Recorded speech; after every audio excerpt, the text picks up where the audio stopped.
I can't believe it. Nice things to say. Play rugby.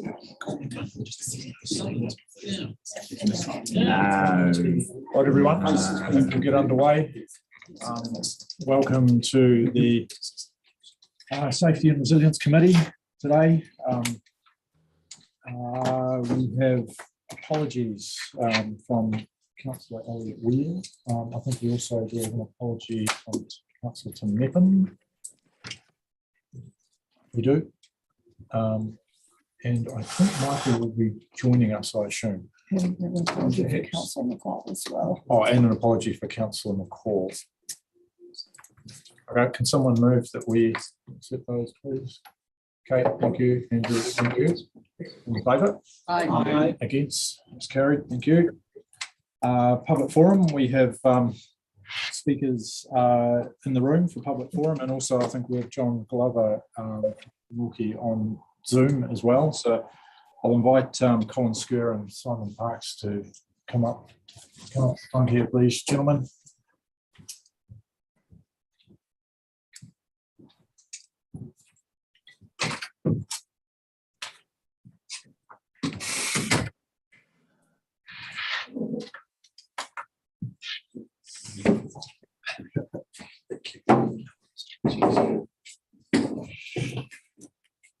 Thank you. I think you'll both be familiar with the rules, but 5 minutes each, please, and then we can ask questions of clarification only. We can't really enter into debate. So who's going first? Well, thank you very much. I'll go first. Those that I know most of you, but I'm Colin Skur, and I'm on the West Torrey and East Torrey, and with me is Simon Parks, who's a farmer landowner on the East Torrey. We're representing some major ratepayers on the Lower Torrey flood and drainage schemes that cover the area from the bottom of the 3 Mile Hill to Waihola. About 20 ratepayers contribute almost half of the targeted rates of these 3 schemes. And many like us are long-term residents who've had 3 generations or more on the land and know the schemes well. We're asking today that a review of the targeted rate classification be undertaken prior to the next long-term plan in 2024, and it be undertaken by an independent consultant. We are also requesting that the proposed rate increases for this year, for this coming year, do not occur until this review is undertaken. The present rate classification is not based on benefit or to a property, but on the length of banks and drains and on the pump servicing them. This causes a great number of anomalies. Recent examples being highlighted in the Target Daily Times: the Silver Stream downstream of Gordon Road has a flood spillway, and the Otago Regional Council requests that the area exposed to the high risk be effectively red zoned, quoting the residents. This request was made through the Dunedin City District Plan Review. Under the present flood rate classification, this exposed area pays a higher rate and has a higher flood risk than Mosgiel on the opposite side of the Silver Stream. Mosgiel gets all the benefit from the higher flood banks, yet on its side, it pays a lower flood protection rate. There's a number of situations such as this throughout the schemes. For example, land that only floods due to the banks being built and filling the East Torrey ponds to a much higher level than what would have occurred with the banks not being there. Some of these areas now pay the highest rate level, even though they wouldn't have been flooded if there were no banks present, or would have extreme low risk of flooding. In the ponding areas that pay exorbitant rates to pump water held back by flood banks that would otherwise have been drained by gravity. The Lower Torrey Plain pays high rates for water sent to it by drains and flood banks around Outram. Rating classification is not fit for purpose and should be reviewed. I know attempts by councillors to gain information on how the schemes work and are funded from ORC staff have been unsuccessful. I would like to offer to assist any councillors, and I've noticed a couple of the new ones are not here, especially the new ones, wishing to understand the schemes I and others are willing to meet up with the councillors, with staff present, to discuss the scheme's operation and their issues. The Lower Torrey schemes are not simple and differ from the Lower Clutha, where both flood and drainage benefits come under the one classification. The splitting of benefit between drainage and flood protection means that activities and costs need to be allocated correctly. We find that the staff don't seem to understand how the scheme works. The Silver Stream is sometimes a drain and others a flood channel.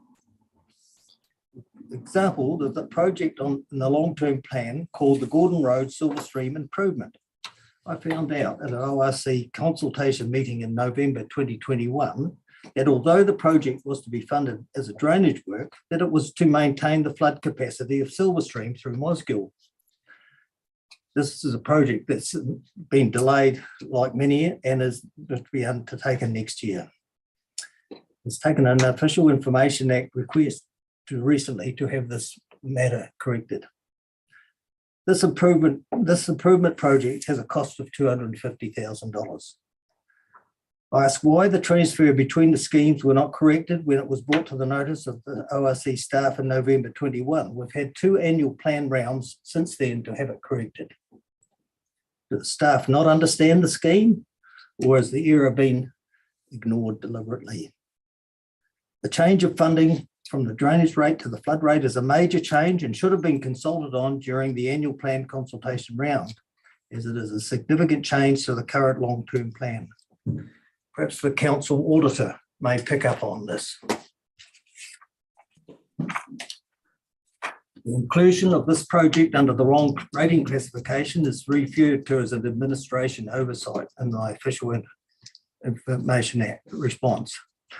But I would say that it's a major blunder that both the ORC rating staff and the engineering staff should have picked up well before it went to a council decision.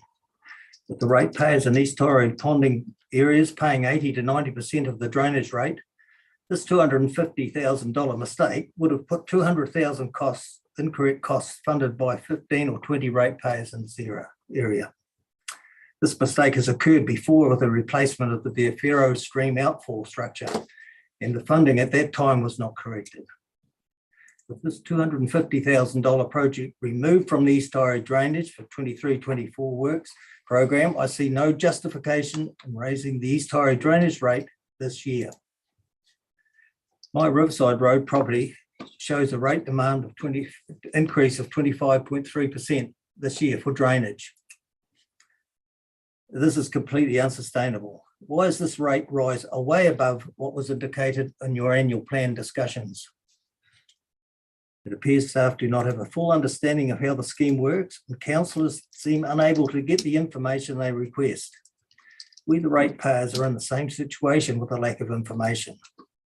Drop-in sessions held after the annual plan has already been created do not work.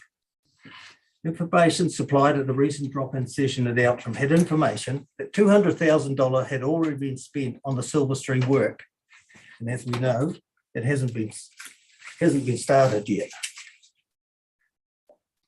There's no work on the Riverside Road spillway yet it's informed that $100,000 has been spent. This is the handout that we get from the at the drop-in thing. There's so much information there. Most of it's historic. And how do you ask questions at a drop-in session when you're dropped with this much information? And that's the budget with the incorrect, the site and the incorrect there. With these examples and other capital work way behind of our long-term plan program, there can be no justification to increase the rates on any of these schemes, 3 schemes. The expensive performance review appears to be looking for ways to spend ratepayers' money. Locals can tell you where the shortcomings are. The use of corporate contractors rather than local, less expensive ones is wrong.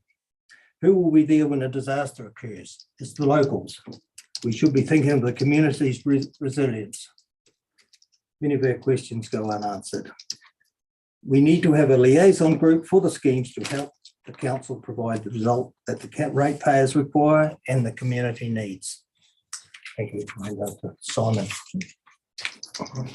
Thank you. We'll go straight to you, Simon, in the last questions after that. Yep, thank you. So, yeah, I'm Simon Parks. I'm in the lower pond at East Torrey. And I'm here with Colin and the same group. Two things we want to review, as per Colin said, a review of the Torrey Flood and Drainage Scheme. A bit of confusion. I actually thought it had been approved by council, but there's nothing in the long-term plan. So we seem to have it's been talked about for some time, but I want it locked in stone. We want it locked in stone so it actually does happen, as opposed to getting delayed again because it's been getting pushed out. The second thing, we want the flood and drainage rate frozen until that review is completed.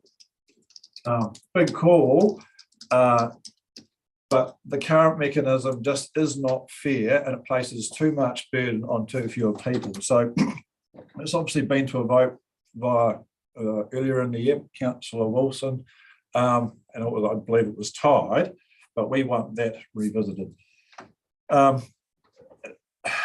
It's a thank you to those that did support it, but I guess we really had to convince the others that maybe why you should vote for it. So why is it unfair? The top 20 highest ratepayers on both the East Torrey side and the West Torrey side pay about half the total targeted drainage rate. And if you want to break that down again, some of those titles are owned by the same people. So there's actually only on the east of my side, I have 2 titles in that top 20 ratepayers. So there's 17 of us that pay 50% of the targeted drainage rate. And there is all of Mosgiel. So I don't know how many, if there was 1,700 ratepayers in total, that's 1%, but I suspect there's more than 1,700 ratepayers in the East Torrey drainage rate. Less than 1% of people pay half the drainage rate. It is, you just cannot, well, I can't. I was struggling to lie straight in bed if that was, yeah, it's just unfair. So that's why we're asking for it to be frozen. Land use change. There's been a lot of land use change, and there seems to have been some acknowledgement from ORC that staff-wise that new areas of development around like Mosgiel, Wingatui, Outram need to be included in the drainage scheme. Or that has that been done? I don't know if it has. I would have thought a boundary change would need to have been notified in the annual plan, but I'm horribly suspicious that again that has just been kicked down the road and it hasn't happened. But if it hasn't happened, that just, why do we have to pay for the council's inaction? It just does my head, or our heads in. So what was that last point? I missed some. Well, if those areas like around Wingatui, if you look at the current ED9 boundary, it circles around Haggett Alexander Drive. And since that boundary was set in 2011, all that land between Haggett Alexander Drive and Wingatui Road is now solid housing, but it doesn't appear to be being captured. So, yeah, around Outram, there's new subdivisions around there. Have those adjustments been made? I don't know, but like so, I just with nothing in the annual plan, you suspect it hasn't. They haven't been made. Affordability.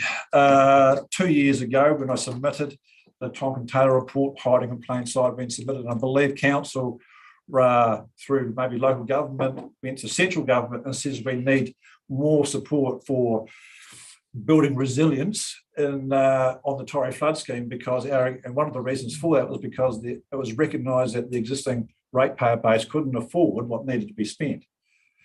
Now, if that's true, is that not an admission that the current system is wrong and it needs to be changed? But why can't we have our rates frozen until these things are sorted out, rather than us just having to pay every year? $5,000 last year, $6,000 this year. That's the increase, not just what my total rates are. Consultation, this continues to be an issue. I think I've raised it every time in the last 10 years. We've had good engagement with some of one-on-one stuff, but that drop-in session at Outram prior to the annual plan, admittedly, on the 28th of March, admittedly I was late, but I got there and I got told, well, there's nothing really happening this year. Chatting away and talking through this, when I come to my area, East Torrey drainage rate, it's gone up, well, the operational expense has gone up 60%. I said, well, come on, that's not just inflation and stuff. What's going on? And no one can tell me what it was. A 60% increase, and you can't tell me. The good thing is the staff committed to coming back to me to tell me what it was. I haven't heard a thing. Submissions closed a week after that meeting. Is that fair? Are we just meant to pay my $6,000 and just roll over? Spare a thought for Alan over here. His increase is $15,000. He's just short of $100,000 in rates. It's not chicken feed. This is big money. Your inaction or not freezing the rates is just killing us.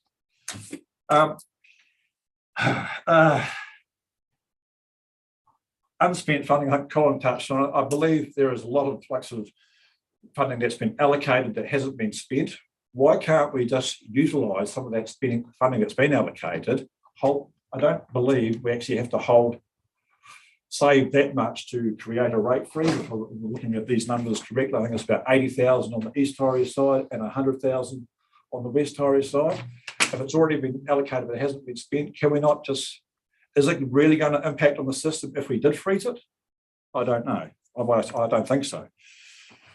So look, that's essentially the answer to it. It's just not fair. But imagine the kudos the ORC could earn if it went out there and says, well, hey, as a result of the annual plan process, we've listened to ratepayers and we don't need to. And parts of it we know are actually not fit for purpose anymore. So we've agreed to suspend the flood and drainage rate. It's going to have no material impact on the operation of the system. Imagine how that would go down in the paper. It would. How often does that happen? That would be a great headline.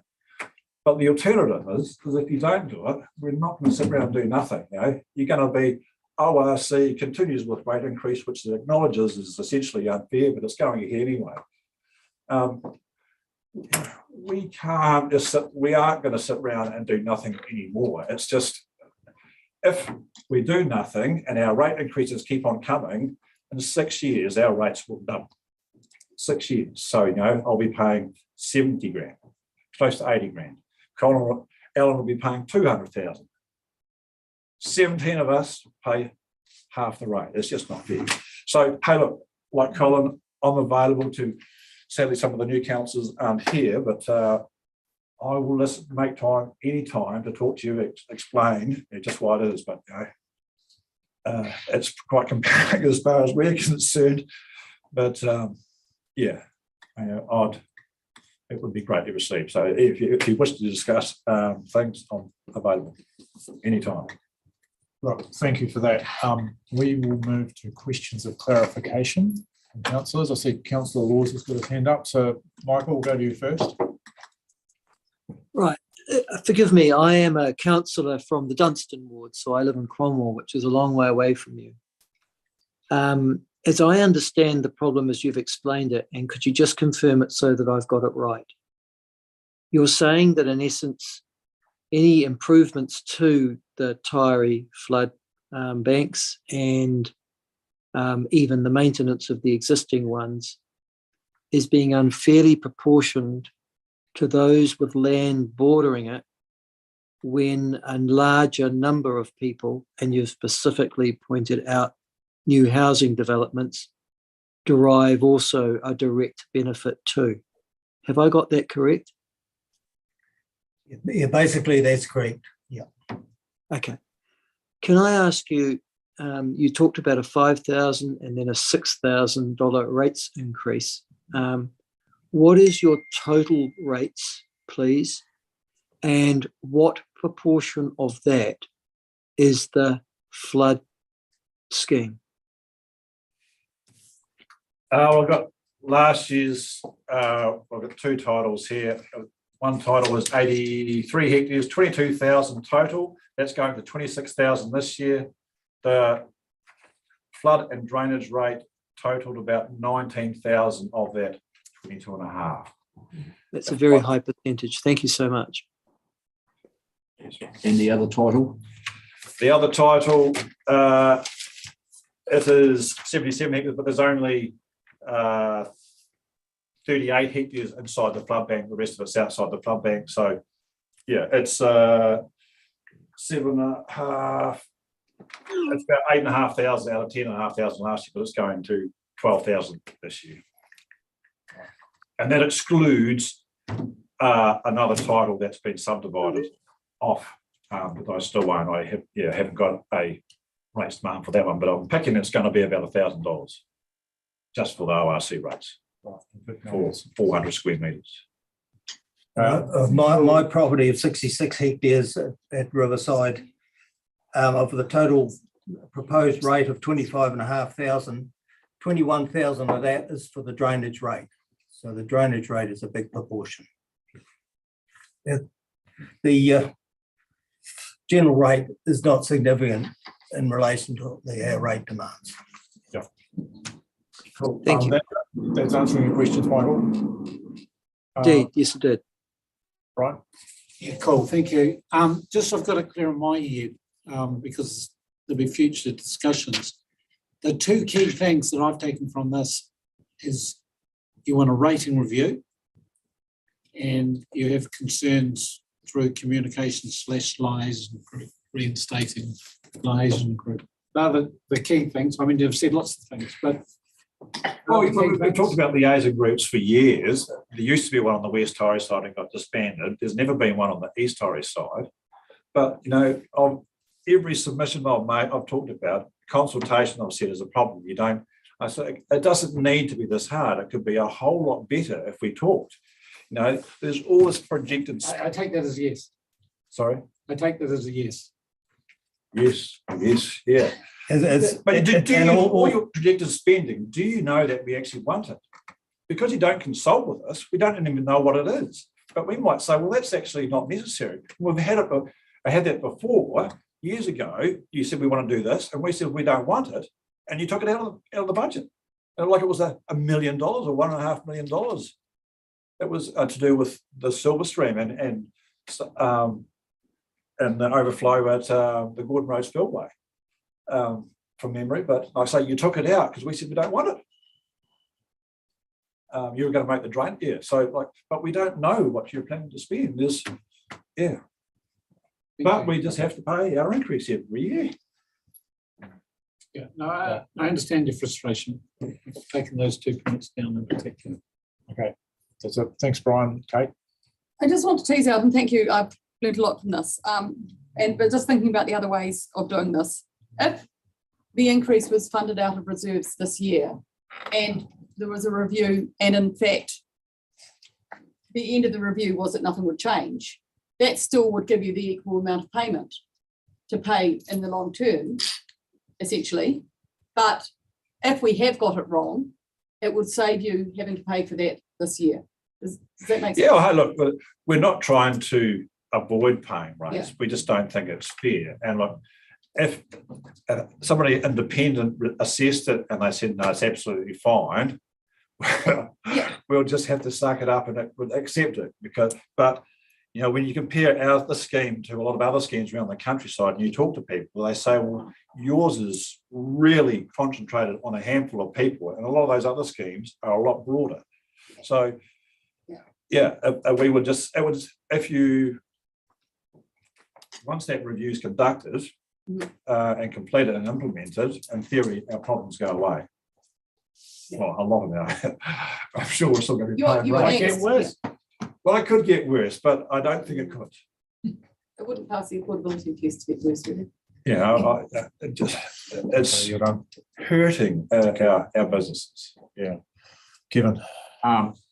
Just a bit of clarity, Colin. So this is my 4th year here. Am I correct in saying this is the 4th year that you've been here requesting a review? In 2013, 2012, I was here. Oh, well, that's before my time, but yeah. I've been probably the 4 years that I've submitted those 4 years. Thank you. Okay, cool. Thank you. Right. The gentlemen have asked some quite specific questions and have also made some offers. Chief Executive, what can we offer back in response to those questions? Well, I've met with a group of people, a group of the ratepayers that these guys are representing 3 times, I think, and I did make a commitment to try and support an independent review. I didn't get that completed because in the end, when you've whatever model you go to, if some of these rates are going to go down or going to be frozen, somebody else's have got to go up. Somebody still has to pay for the schemes. So so that makes taking one step quite difficult, makes that one step quite difficult. And so even though I made the commitment, I didn't succeed in getting the review done. My view is that in the end, my recommendation has been to council that we look at all of our rates and that we look ultimately at reviewing the way that we rate it across the entire business. And that's what we're hoping to do as part of the LTP.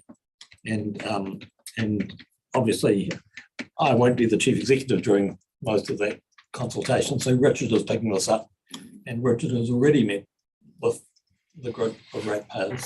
We're perfectly aware of all the concerns raised today. We understand the problem, and we need to find a way of progressing towards an outcome which will determine independently whether we're overcharging or undercharging these particular ratepayers. Okay, thank you. So we're in these discussions. Point of clarity from the CE. If you said someone would be affected if we froze a rate, but however, am I correct in assuming if we limited our spending to the targeted rate area to the amount that we collected by the frozen rate, there would be no imposition on anyone else?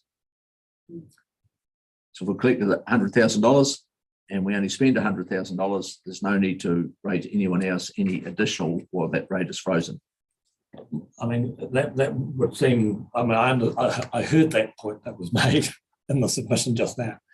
The difficulty is that these are long-term schemes and we've got to fund them over a long period of years. And so you might be right, Kevin, in terms of the current year, but it wouldn't be right over the period of investment that we're making in these schemes. Sooner or later, they do have to be paid. Look, I think from my perspective, we do need to address this issue. I think Richard has agreed that we are keen to. We've talked to council about this. And yes, it does, on the face of it, looks like we've been slow to address it, to be perfectly frank. But notwithstanding that, I think we did have a review prior to 2011, and I think this is we've got to have a defensible methodology for rating ratepayers. We have one, but we now, we're being asked to review it again, and I think that's a reasonable request. And I've made the commitment, and it's being taken up by our new chief executive, that we will include this as part of a rating review. And until we have all of that information, and we're perfectly comfortable that it's independent, but until we have all of that information, it's very hard to make any promises today, I have to say. Right. Well, I suppose what the gentlemen want to hear is timeframes, and I guess a commitment from us that they are heard and that it is front of mind for us. Kate.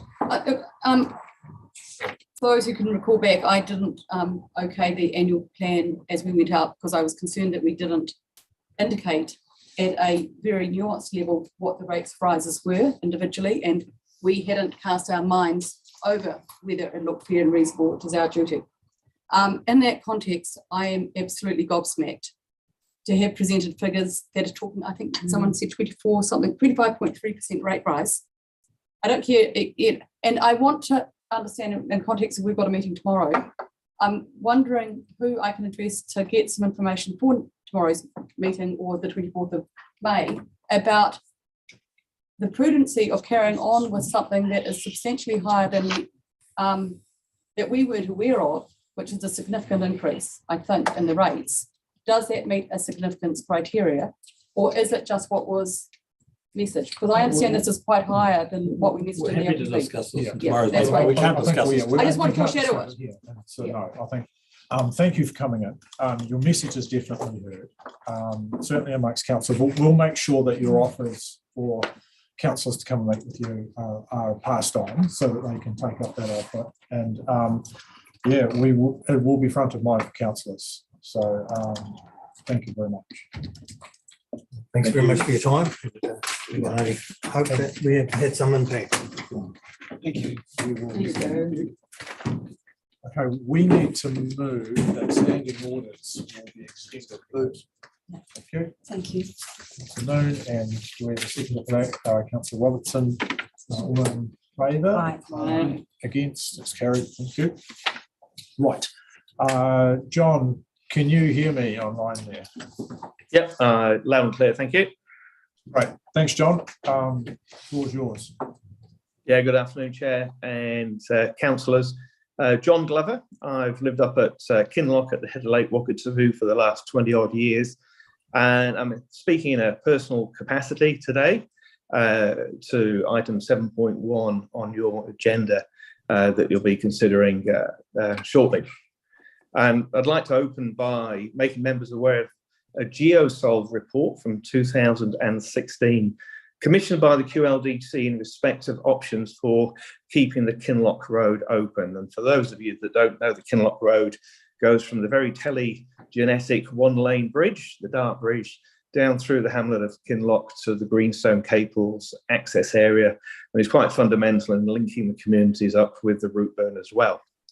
And so I emailed you all the report yesterday, and the report's a considered engineering response to maintaining a viable road in the face of erosion by the Dart River. And I'd like to request that the report is noted in its own right by council, because it's the only report that identifies a cost-effective strategy for protecting Kinloch Road in the short to medium term. And, you know, if we're honest, we are only talking short to medium term, but at least that gives us breathing space to think about the future. So that strategy in the GeoSolve report has informed and directed the QLDC approach to maintaining the road in good working order. And it was the method that was the most cost effective. It's worked well for the last 7 years and is indicated as being suitable for at least the next 10. Now, why did I feel it necessary to send out the report to you? Was because the DamWatch report, which you'll be considering later, pretty much dismissed the approach set out by GeoSolve. So DamWatch in their report on page 5 says that the reactive management approach of localised raising of the road, localised rock armouring is of limited benefit, not sustainable, and in case of the rock protection works is also expensive. So that's a very judgmental, out-of-hand statement, and it's only focused on costs rather than the benefits of maintaining access, and I'll return to that shortly. So expensive, rocks are expensive. Well, compared to what? We have no context or outcomes presented in that report to justify that statement. You know, my context, for example, is that the stated cost of keeping that road open, serviceable for 5 years, equates to less than the daily rental of a couple of hundred traffic codes. So, you know, if you think about things, it's all relevant. And we've also seen today that the cost of things is the very prominent headline in the ODT article that was published today about your considerations. You know, and the headline that says basically everything's too expensive and the insurers will walk away is not really helpful. You know, my headline would have read, engineering solutions enable amazing community to survive and thrive. So again, it depends on what you're looking at. If you're just looking at costs in isolation, you will come to those conclusions. So reflecting on the focus of costs, you know, why are we just looking at costs rather than outcomes? It occurred to me that there's some very high level processes missing in what we've been through to date. And what we're missing are the options that identify the benefits, the myriad of stakeholders who at the end of the day will have to pay to foot the bill to stay, move or adapt. And you know, the absence of those things is quite evident. You look at the section 2.3 of the DamWatch report, which refers to iwi values, and it's completely silent on the role of how farming and tourism operations support Ngāi Tahu in our district. And I was really surprised that the iwi's assets and aspirations around these aren't mentioned, as they've got to be a key consideration in all of this. And Kinloch Road itself is essential to the viability of the most profitable part of Ngāi Tahu's farming operations at the head of the lake. So why aren't these even mentioned in these reports? So that puzzled me. And then when I was reading your agenda paper today, I found the answer to that question. So on page 11 of your agenda papers, you've got a diagram which sets out the adaptive pathways planning approach. And you've got in that diagram on page 11, there's a column which says what matters most. And if you care to have a look, you'll see that there's a social and economic impact assessment in that column, and that hasn't been done. So the things that matter most still haven't been done, but the engineers are charging ahead, writing their conclusions in isolation.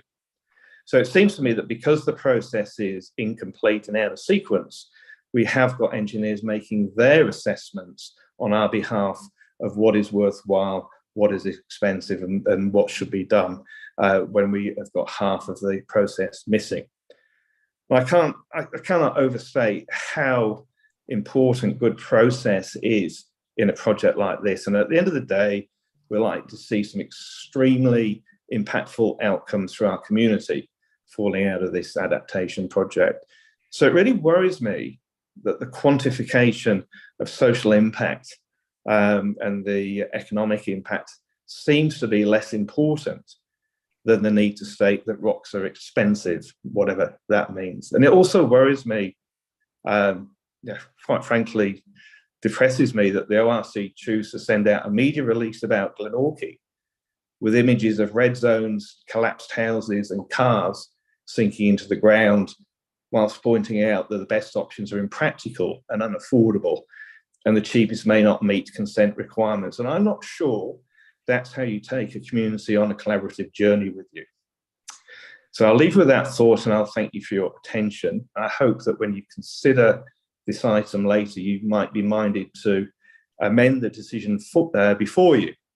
And in my ideal world, it would be wonderful if somebody amended the decision so that it noted the GeoSolve report in its own right, that it amended the current paragraph 4 to read that it endorses the use of the information and strategies presented in the reports, but also, most importantly, it adds a new action which instructs staff to progress the social and economic impact assessment needed to inform the dynamic adaptive pathways planning approach. I mean, probably out of everything, it's the last one that is the most important for all the reasons I've stated, and I'm sure for all the reasons that you will understand. Thank you for your time, and obviously if you have any questions, I'm happy to help. Right. Thank you very much, John. That's really clear. Questions of clarification, Councillor Laws. Thank you, Mr. Glover. You've just given us a gap which you believe is material and central in the information that we are going to be presented later on this afternoon. When you look at recommendation 4 on the paper, which you've just drawn our attention to, are you really suggesting that that is the way you want to go, given that you have identified these gaps? So in other words, I would have thought you would have thought at recommendation 4, you wouldn't want to endorse the use of the information because the information is incomplete, yeah? Yep, no, I take that point. I think I guess, yes, I would agree with that, actually, thinking about it. Whether you were minded to not note the reports because the economic and social impact assessment has not been done is a really good point to raise. And I guess my question and the question for councillors would be, had that report been done in the timely sequence that was anticipated in the adaptation pathway, would that have had material difference to the comments in the Dam Watch and the Tonkin and Taylor reports? And I think the answer would be probably yes. Okay. Cool. That's answering your question, Michael. Yes, thank you. Excellent. Brian. Cool. In the Dam Watch report, page 26 of the 200 public document, I'll just quickly refer to what it says. It says the current reactive management approach of localised raising of the road formation, localised rock armouring of sections of the right bank are of limited benefit and not sustainable in the long term. The development of any business case to improve the long-term reliability of access to Kinloch will not happen quickly due to competing higher priority works in the QLDC area. Not sure about that. An interim measure could be a temporary farm access track through Woodbine Station, where an emergency access measure could be a barge water taxi arrangement. The only longer-term solution to maintain road access to the Kinloch area, which is viable, would be relocation of the road onto the Western Hills slopes. Any comment? Yeah, the Damwatch report gives you no options. It doesn't really give any practical options to do anything. Because for the reasons they've stated, what I'm saying is that the GeoSolve report has been the basis for practical solutions. And at the end of the day, it's for the QLDC to make the judgments about what they will or won't spend their money on. They have been successful in getting funding for access to the Crown estates. They've had emergency funding from central government. So, we are talking short to medium term. And the GeoSolve report in its own right sets out a strategy which has been successful. And I think the Damwatch report unnecessarily demeans its approach. Yeah, I mean, it does give some options, to be fair. It dismisses, I think, the option you came up with is being reactive for not long term. And it came up with two interim ones, access through Woodbine Station or an emergency access barge water taxi, and a longer term option of relocation of the road onto the Western Hill slope. So it gave options, but yeah. Yeah, I think the trying to see council to form a road which requires many bridges across private farmland with a reluctant owner is probably going to be difficult. And I'm not sure that council's in the business of running a barge. So, yeah, I personally think short to medium term, the method that has been used has been correct. It has been the most effective, and I would say it's probably the best value for money. Oh, thank you. Okay, great, thank you. Any other questions? Look, that's been great. Thanks very much, John. We'll move on with our meeting, and yes, we'll be in touch. Thank you. Thank you very much. Right.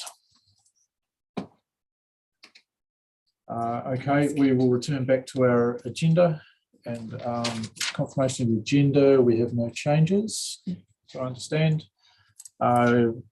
Council's reminded of their interests to manage. Confirmation of minutes. Anyone like to move that minutes? Thank you, Kate. Seconder to the minutes. Thank you, Alan. All those in favour? Aye. It's carried. Thank you. Right. Matters for consideration, paper 7.1.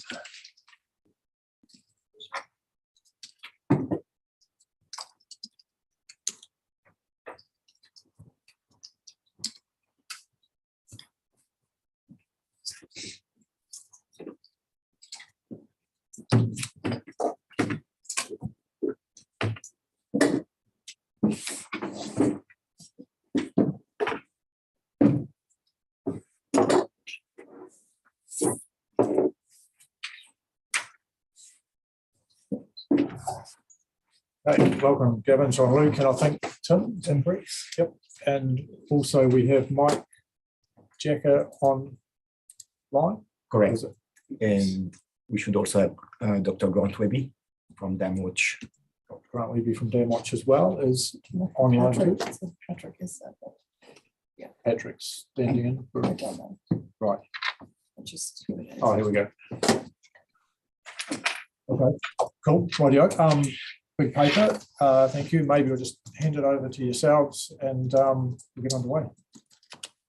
Yeah, thank you, Mr. Chair. So first thing I'd like to introduce Mike and Grant. So Mike is a senior geotech engineer at Tonkin and Taylor, and he's also geotech expertise director. He has experience in earthquake and geotechnical investigation and natural hazard risk management, and a lot of experience in ground improvement design. And he played a key role in technical analysis to inform planning decision after the Canterbury earthquakes. And he was also involved in the development of New Zealand guidelines on liquefaction management. So Mike will present the Tonkin and Taylor report during the meeting today. And Grant Webby is a principal hydraulic engineer at Damwatch. He has more than 40 years experience in flood hazard and sediment transport investigation, computational hydraulic modeling and design of flood protection scheme. Grant has been involved in providing advice to ORC in the past on the Water of East flood protection scheme, on the Tari Plain and on the Shotover Delta work. Grant will be here for questions, no formal presentation of his report. And I'll take the report as read, but given the John Glover comments, I want just to put the report in context. The work that's been asked by ORC to Tonkin and Taylor and Damwatch is really to list potential engineering intervention to help either the flood hazard mitigation, that's the Damwatch report, and the erosion protection, or mitigation around liquefaction in Glenorchy. The reports were not really designed to give a preferred option or recommendation to council to proceed with an option or to other groups. It's really a list of what can be done, what are the constraints, and those reports sits in the wider adaptation work to inform future decisions. So it's like a list of things that could be done, noting that some of them have the high cost or effect on the environment, on the ecology, but they provide some benefit. So it's really to understand those constraints rather than coming up with a preferred solution that we need to investigate further and implement. It's really supporting information into the wider adaptation program. Right. Okay, great. And were you wanting to take us through one of these papers, or are you happy that they are both taken as read? I'm happy to take them as read. Okay, cool. Thank you for that. Then we'll just open up for questions from councillors. Yeah, so Mike is going to present the. Oh, sorry. Yeah, his report, sorry. Right. Okay, right. We'll go to Mike. Have you guys got the PowerPoint there, or do we need to present it from here? Can you please present, Mike? Yeah, that's right. I'll share the screen from here. Yeah. Share screen. Oh, no. It says that the host has disabled participant screen sharing. So Fix that. are we able to invite me to share the screen? Is that an option there? Just fixing that, yep. Cool. Should be good. We'll try again. Oh, yeah, there we go. Cool. Share that screen over there. Share. Cool, so hopefully you should be seeing that screen there. Let's just check. Yep. When I start presenting that, does that still show you the full? Is that showing you the presenter view? Yeah. You're seeing that full screen, are you? No, presenter view. Oh, presenter view. Okay, cool. Yep, there you go. Swap that. Very good. Cool. Thank you. Hi guys. Firstly, I apologise for the frog in my throat. I'm just getting over a bit of a cold. I'm here to talk to you today about the work we've been doing in Glenorchy, looking at the liquefaction risk in particular. We'll start by looking back over the work that we did last year, which was the liquefaction vulnerability assessment, answering the question, what is the hazard? And then move through into the report we did earlier this year, looking specifically at some of those engineering mitigation approaches for looking at that risk. And then I'll touch off on a common question, which is, what are we seeing around New Zealand, where we've done similar sorts of things? Before we get into that, though, I thought it was worth just touching on why it's me here today talking to you, and why I hope you'll find it useful to hear what I have to say. So when the earthquakes first started shaking my hometown of Christchurch back in 2010, I was a geotech engineer with a specialisation in liquefaction. So I was straight in the deep end, and I was working with the government to work out what to do with all this damaged land and buildings. How do we rebuild these communities? So we did case studies on engineering mitigation options, see how we can rebuild here. looked at land improvement, we got detailed design, we got through pricing. But in the end, it turned out that it just wasn't feasible for all sorts of reasons to rebuild these communities. And so that's how we ended up with our red zones. And so this is what you look like now if you look across that part of Christchurch. So a pretty stark change to the landscape there. And in the meantime, though, I spent a lot of time with people at community meetings in neighbourhoods like this one, which again, these neighbourhoods have just completely gone off the map. I spent a lot of time in people's homes with them explaining to me, that the damage that they had in their one asset, that what they're going to do now. And as I did this, the three most common questions I got were, why did council let me build here? Why didn't someone tell me this was going to happen? And who's going to pay to fix this mess? So yeah, over the past decade, I've been working on developing guidance documents for engineers and for land use planners, doing hazard assessments like this one for councils, trying to give us better answers for those first two questions. So hopefully we don't find ourselves sitting around after the next event trying to find answers for that third question again. So liquefaction is worth, I appreciate some of you guys will have seen this when the first report was presented last year, but we'll quickly run through what liquefaction is. Basically, it's when you take wet sand and you shake it, and it turns into a bit of a liquid, loses its strength, you get things settling into the ground, you get lots of water coming up, makes a bit of a mess of things. There's three key things we need when we're looking at this. We think about the soil condition. We need to have loose soil, usually sands or silts. When you think about where the groundwater is, you think about, is the earthquake shaking to set it off? And if we get all those three things, then we get liquefaction. And this is a bit of a potted summary of what the consequences of liquefaction look like, because it's those consequences that we really care about. And we'll get back into these consequences in more detail later, but you can see that there's some key impacts here on buildings, on infrastructure, on the natural environment as well.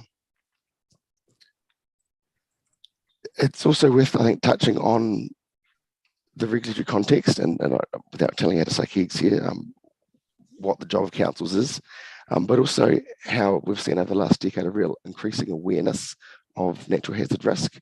And a lot of that has gone back to the Canterbury Earthquakes Royal Commission, because they asked a lot of those questions, and oftentimes they came up with quite unsatisfactory answers as to how we got to where we were. They found that there was real inadequate geotech investigations and understanding of the geology as we'd gone through and built up the land across Christchurch. They found there was a limited appreciation of the impacts, particularly of widespread liquefaction, and that the land use planning decisions typically hadn't considered those liquefaction hazards as part of their decision making.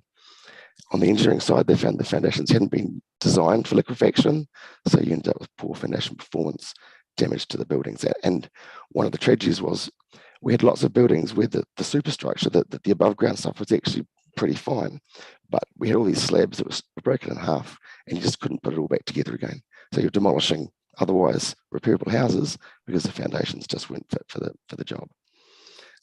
We also found, as the Commission pointed out, that there was a lot of damage occurring at levels where our design codes would be saying we shouldn't be getting very much damage at all. We should be having serviceability and still being able to use these buildings. And yet we're having buildings that are written off at that level of shaking. And it wasn't just the Canterbury earthquakes. We had similar observations following the 2013 Lake Grasmere, 2016 Krakata earthquakes up through Blenheim and into Wellington. And in fact, if we look at the history of New Zealand, we've actually got lots of examples over the last 100 years of where we've had liquefaction to various degrees reported around New Zealand. So it's by no means a Christchurch only problem. So largely as a response to the Canterbury earthquakes and those Royal Commission recommendations, we've developed some good practice guidance documents to help with land use planning and with engineering design, which you see listed here. These are some of the key bits of information we've used in pulling together our liquefaction assessment study for the area, and for thinking about what the mitigation options could be. And these have been adopted by councils all across the country now, by engineers doing work in those areas. And it's really helped to sort of lift the standard of practice of the industry, and give us all a common target and some guidance in what can be quite a specialised area to work in. We've also seen a few years ago now some changes specifically in the RMA and the building code, talking about natural hazard risk, making it specifically a matter of national importance that you have to consider during decision making. Broadening the definition of natural hazards in the RMA to make sure we're not just looking at inundation, subsidence, wherever the listed hazards used to be. Making it clear there needs to be a risk-based approach taken to subdivision consents, thinking about both the probability and the consequence, so that we're not ignoring natural hazards with a low probability but a high impact.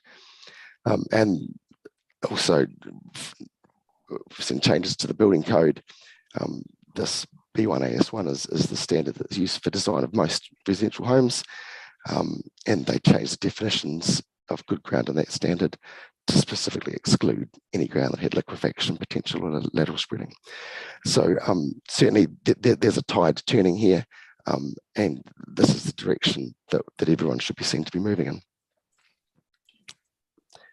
So if we go back to our liquefaction assessment specifically for Glenorchy, let's look at those three things we need for liquefaction to occur. The soil condition.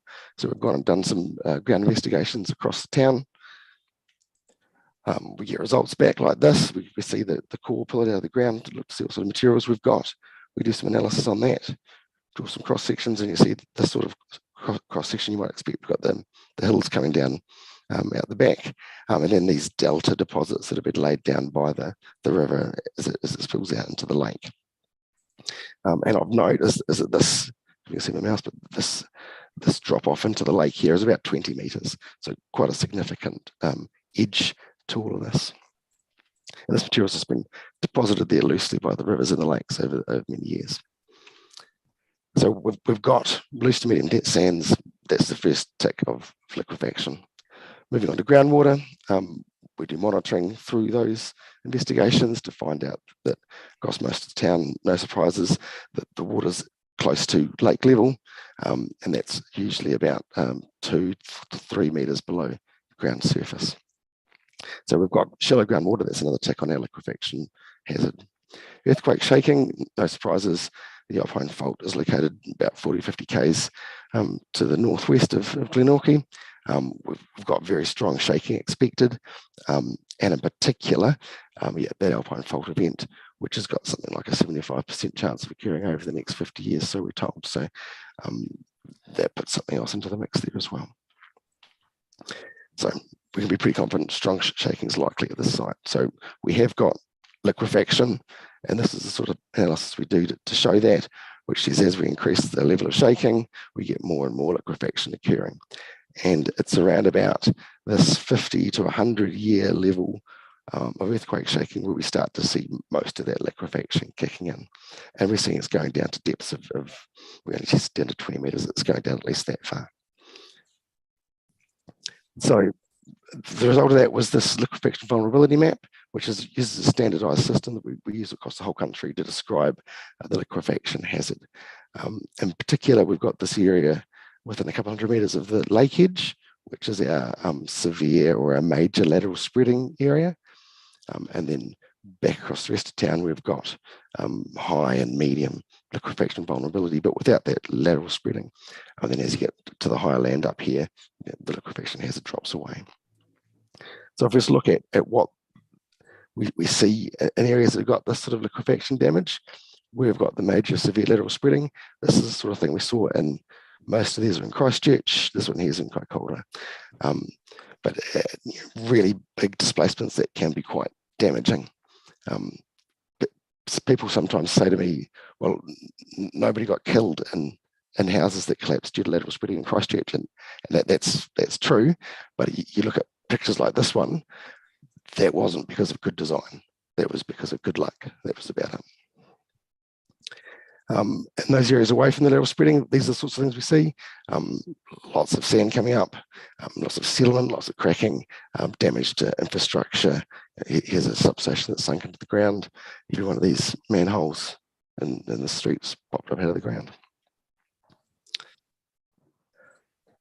So if we get to the meat of the report, which is what are our engineering approaches for managing risk, and again, acknowledging there's all sorts of other approaches that are important to include in your thinking as well. Fundamentally, you can either reduce the impact of that hazard or you can accept it. You can improve the land, you can improve the buildings, you can improve the infrastructure, or you can accept that risk after you've analysed what that risk is. So it's important to make that informed decision based on some rigorous analysis of what risk you're actually accepting. In Christchurch, we ended up taking this accept risk for the last 100 years, implicitly though, without actually thinking about the risk we were taking on. So if we look at how we improve land, there's a few options that were laid out in the report that are tailored to the sorts of ground conditions we've got here. We've got techniques such as stone columns, which is here, we use these at AMI Stadium in Christchurch. They can go down to as deep as 20 metres. Dynamic compaction, this is being used at the Seaview Terminal in Wellington. Impact rollers such as this. We'll see a job later where this was used for some subdivisions in Christchurch. We can, at the shallower end of the scale, go for geogrid reinforced gravel rafts, and this is quite a common solution now across definitely Christchurch and more so around the rest of the country as well. And then we can think about where we put these different options.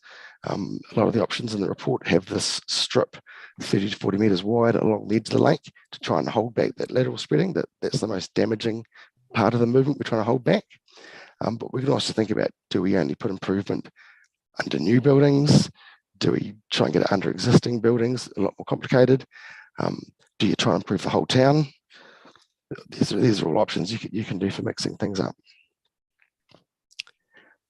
We've got lots of really good techniques now for trying to manage damage to buildings. And that's been one of the good things that's come out of these guidance documents we read after Christchurch. Even if you did nothing else other than build a foundation that looked like this, rather than the old one, which was just a concrete slab poured on some stones, we've substantially improved our performance of our building stock. So this is actually a pretty good news story about these foundation options. And so we can target them. This one here, for example, looks at as a more robust one that's readily repairable after an earthquake. This one here aims more to be a robust platform that all stays together. And of course, these options gets more difficult to actually retrofit some of these things underneath existing buildings, much like you'd repile an old home. Bit of work, but it can be done. And of course, there's always the option, no improvement, and then that's always included as a base case in our reports. There's also things you can do about infrastructure, because there's no point having a perfectly undamaged house if you can't flush the toilet. So for new infrastructure, you can stick it in with some resilient detailing. Here's examples of how you might have, there's a special pipe that Hines are using in Wellington for crossing fault lines, where it can accommodate a lot of rotation. We see welded PE pipe as quite a resilient option used quite often these days. For power lines, it's quite good to snake them in the trenches to give them a little bit of room to move. Some places, Parklands and Christchurch as an example, we use vacuum sewer systems where there's a storage tank on site, and then that gets pumped off under pressure.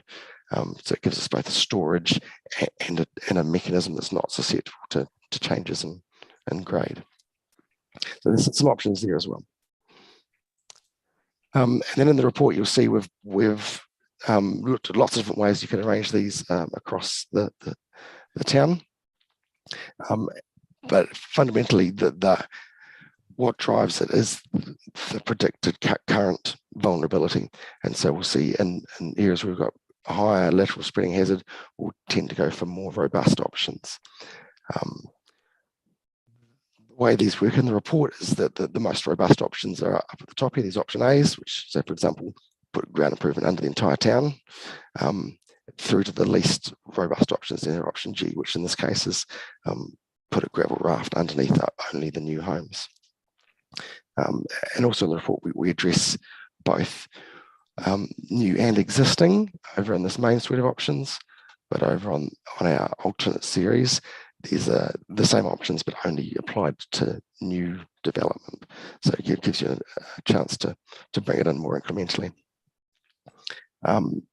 Emphasising that we have not ruled out any options, but we've tried to present the full options that exist, but acknowledging that doing ground improvement under the entire town may well prove to be unpractical or uneconomic, and putting a gravel raft underneath something that's going to have huge lateral spreading, that might not be enough to get you building consent or insurance. So there'll be some practicalities that will tend to be pushing you more towards the middle of these options rather than the ends.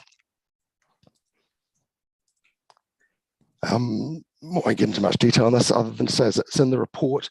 The key takeaways here are that even after you've done your mitigation, we're still expecting ground damage. It's just not practical, given we've got 20 metres of liquefiable material here parked on the end of a 20-metre free face by the lake. It's not practical for us to eliminate all damage, so that even after mitigation works, there'll still be land damage, which means there'll still be building damage. What we're looking to do is to reduce the size of that hit. So you'll see, for example, we're predicting based on what we saw in Christchurch, that in that severe lateral spread area by the first 100 metres by the lake, 90% of those homes will probably be requiring a rebuild after the event. Whereas if we go for option 1, we drop that down to 30%. It's still 30%. Hopefully, from a recovery standpoint, though, it's better than 90%. And that was one of the things we found after Canterbury. We had so many homes where people couldn't even spend the night of the earthquake in their own home. They had to evacuate immediately because they simply couldn't shelter in place. So the performance of your buildings in that immediate response phase are actually really important for how well you can manage the rest of the problems you've got going on. We've done a relative comparison of the cost of those various options. But the bottom line is you're talking many tens to hundreds of millions of dollars, depending about where you want to be on that scale, if you want to apply it across the whole of the area.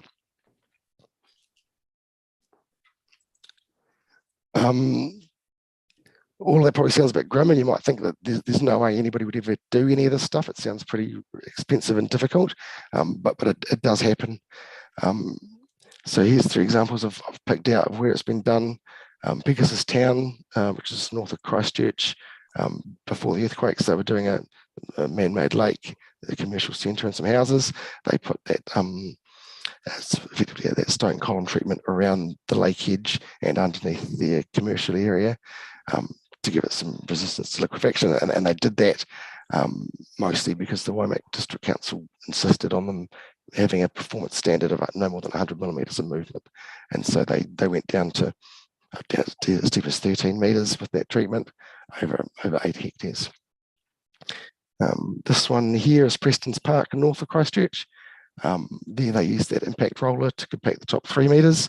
And they used it over about 100 hectares. So pretty sizable sort of area. So right the way through all of this was compacted using that.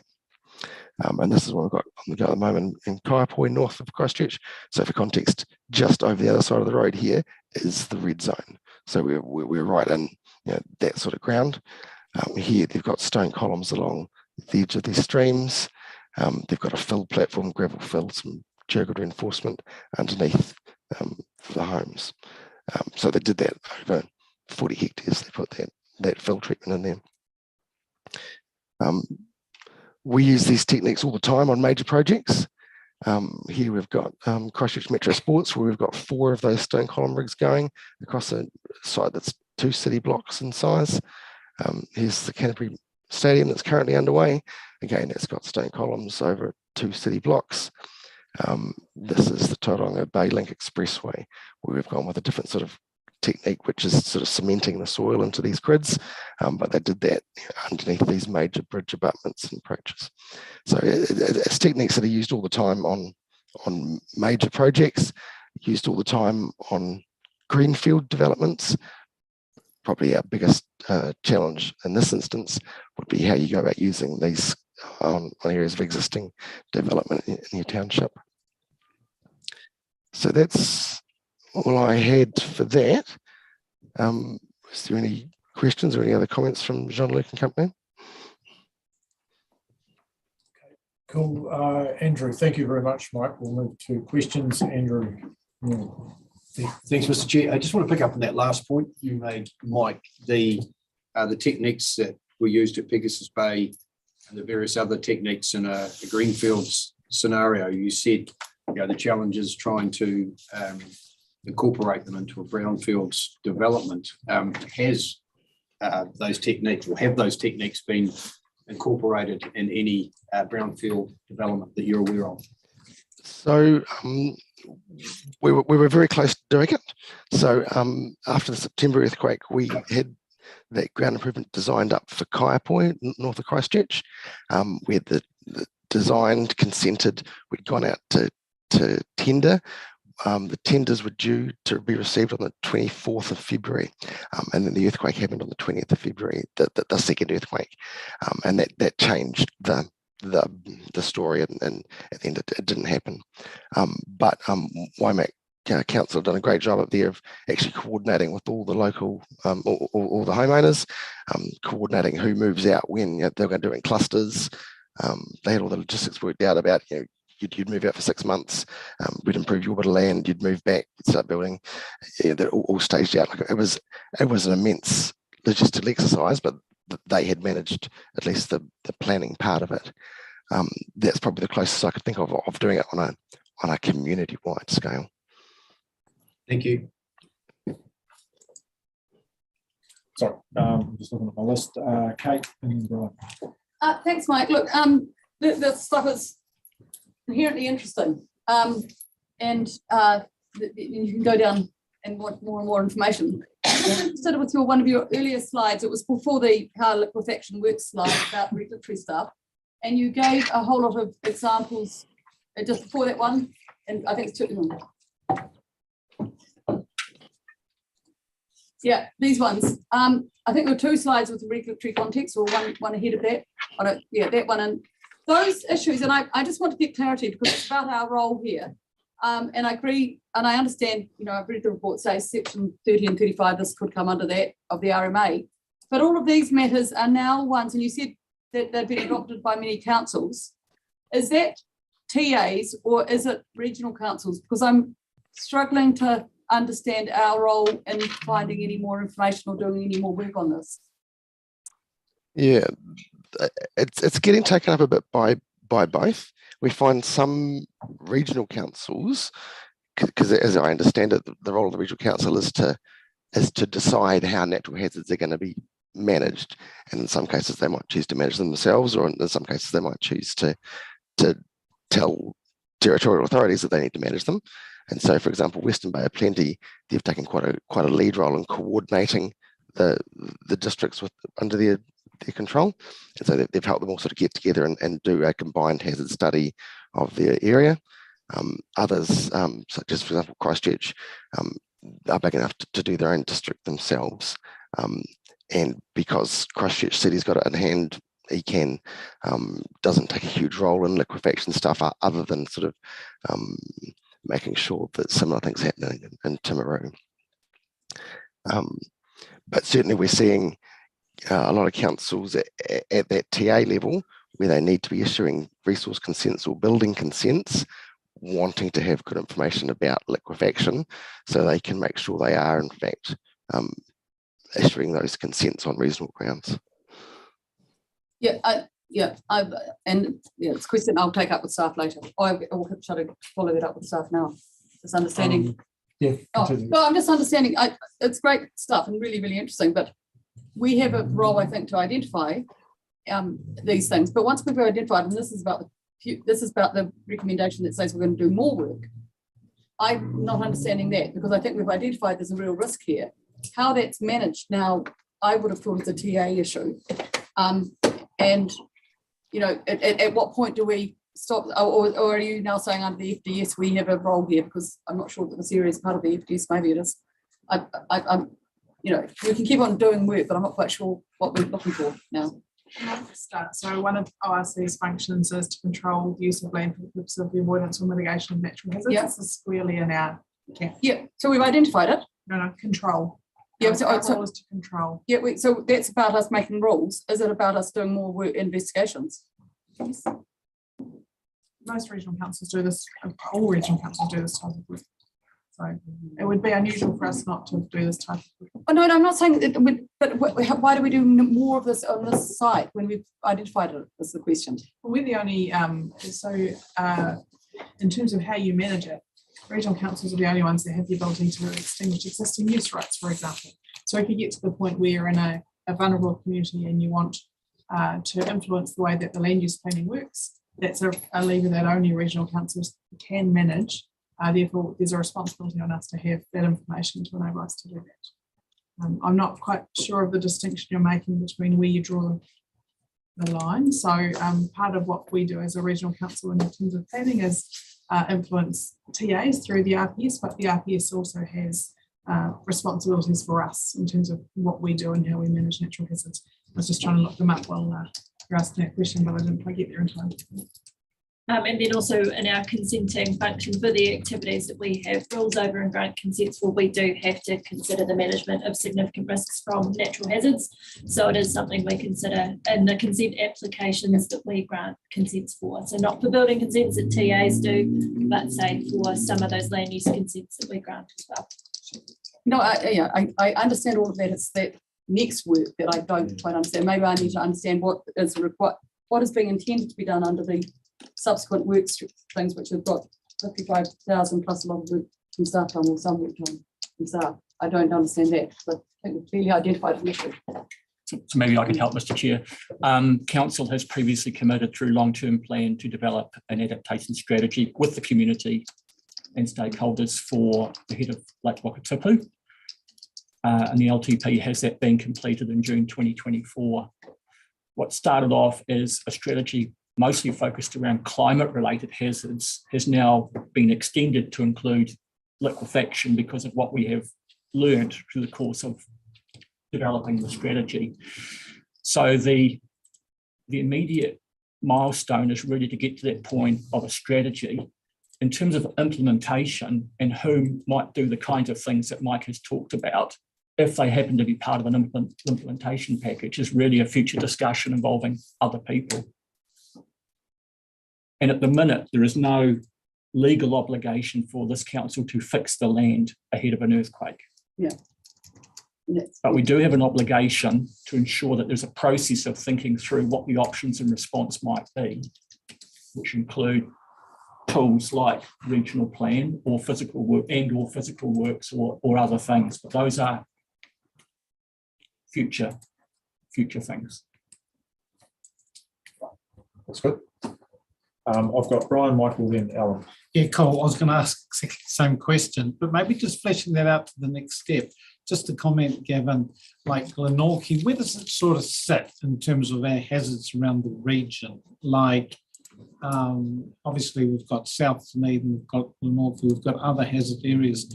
Where would you sort of pitch it? Like, as well as an obligation, yeah, where does it rank? Well, that fits neatly with the next paper, which is the risk framework about how we decide what are the higher risks and what are the lesser risks. But I think given the complexity of the technical issues and what we've learned, this is up there. From a regional perspective. And complex in terms of response, because clearly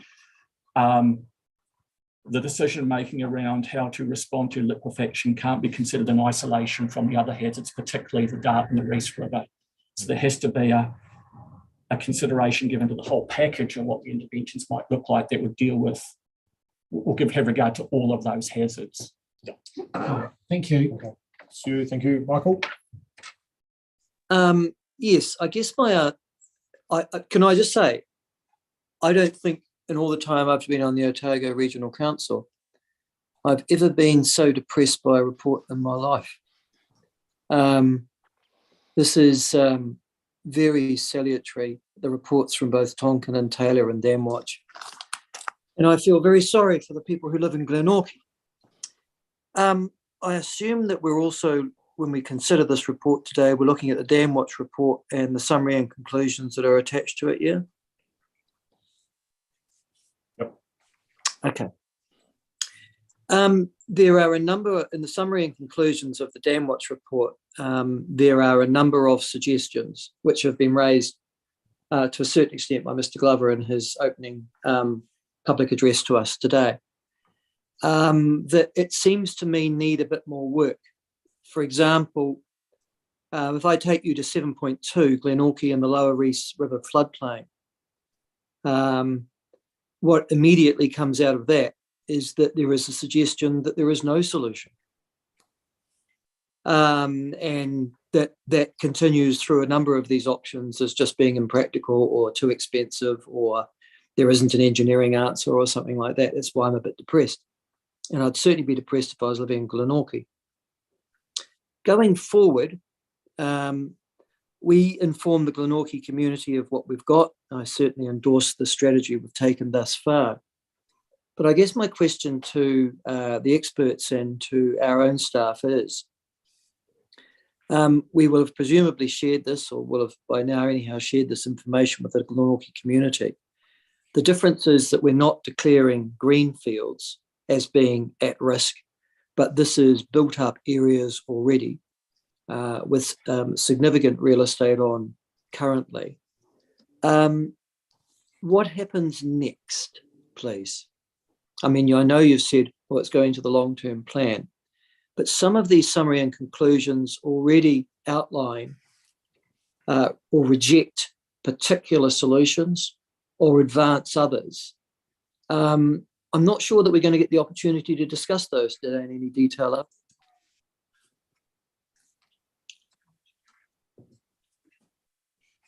Yes, so, the information has been shared with the community. The Damwatch report has been made public earlier.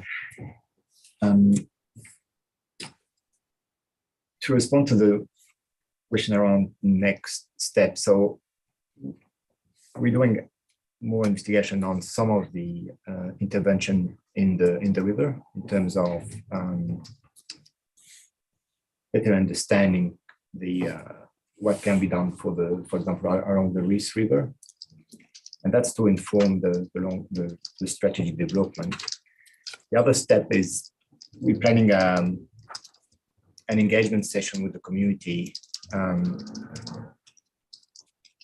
really start a discussion around putting together adaptation pathways, which we'll be using the information in those reports to inform those discussions. So really the next major step for that program of work with the community, Queenstown Lake District and others, to start putting a intervention map or list together to inform the strategy. I'm not interested in strategies. I loathe strategies. I like plans. In section 7.2, you've got a series of bullet points, and you talk about, well, at least the Damwatch talks about immediate short term, with accent on the word immediate. In immediate short terms, you're going to do it now. It's also referred to on page 66 of the report. One urgent action that needs to be taken now is to bolster the scour protection at the abutments of the existing bridge. I guess, Cyclone Gabriel should teach us a little lesson, that we might want these things to evolve in the future after we've planned and strategized what we're going to do, but they might just arrive tomorrow. So what I want to do is the bullet points that are out in section 7.2, for example, immediate short-term stuff that they want done now. It's on page 64 of my report, anyhow, that I've got, page 94 of the meeting agenda. What are we doing about that? Sorry, Thank you, Sean. Mr. Chair. So some of those bullet points, we are addressing them now. So we are doing work around improving the flood warning for Glenorchy. So what we're trying to do is use the recent monitoring station that we've installed in the lagoon and in the reefs to try to predict how high the water level in the lagoon could be when we have rainfall event predicted, which will inform the civil defense response later on. So we will be able to see when the flood bank could be overtopped, which is the main cause of the risk flooding in Glenorchy, and use this information to get prepared. So that's the first bullet point. The other one is we are working with the civil defense team around communication and flood response procedure. I've mentioned further investigation around some improvement or mitigation in the reefs, and that's for bullet point 3. That's about the flood bank. So we are scoping work around more details around what this option could be, raising the flood bank or modifying the flood bank to increase its level of service. Yeah. But it's just that today we're required, colleagues, to endorse going forward. And in the Dam Watch report, it's outlined things that need to be done now. I'm assuming, therefore, that this is the last chance that we get to have a look at this. So against the bullet points that want immediate short-term action, there's another one over the other page as well I've referred to too. What I need is a timeline. When are you going to do them? When are they coming in front of us with some funding behind them? Or what's the plan there?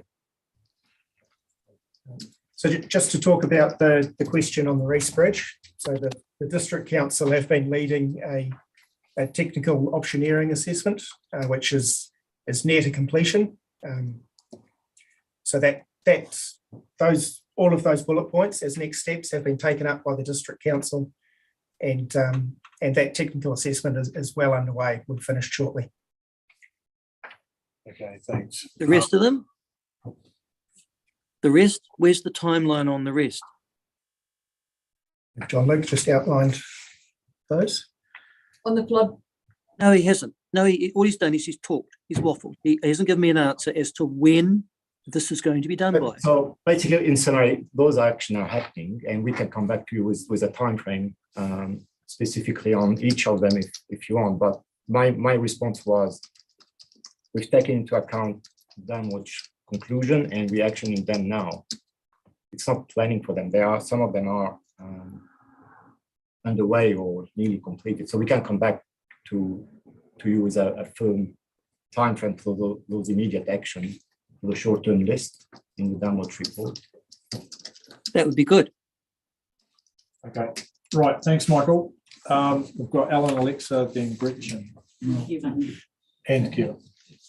Look, in view of the huge implications of this information for the Glenorchy community, I wonder if you could just outline for us the engagement that's already occurred with the community, and John Luke has alluded to this already, what further engagement around this will be happening? Yeah, sure. So we've had both a series of engagement sessions, drop-in type sessions with the community over the last several years, in addition to presentations to the Glenorchy Community Association. And we've made a commitment that all technical studies we complete will be made available shortly after they're finished to the community. And we've invited feedback and discussion on all of those. Through the course of the project, we've also provided regular updates as an email newsletter on work that has been completed or is in progress or is currently planned. Thanks. And I guess I'm thinking of, in view of the recent press release and what turned up in the ODT today, that shouldn't have come as a surprise to anyone living in Glenorchy. So they were given a heads up late last week that this paper would be presented. So yes, they would have seen that report in advance of the media. Thank you. Okay, great. Thank you, Alexa. Thank you. I just want to go to, I'm trying to find my way back to, okay. So our socio-economic report, which is still white, it's not been done on that as far as I can tell. What is the timeline for that and where's that happening? This is quite big. This is really, really big news and really hard for community to take. And I think it's a really important piece of work. I'm wondering where that's at. So we're getting a stage approach. So before we can do this social economic assessment, we are working on a risk assessment for the area. And that's really to understand the level of risk that the area is faced. And that can inform that further socioeconomic assessment. The long-term plan is specific about when the strategy needs to be developed. That needs to be finished by June 24, or at least that first iteration of the strategy. So the social economic report needs to happen between now and that next financial year.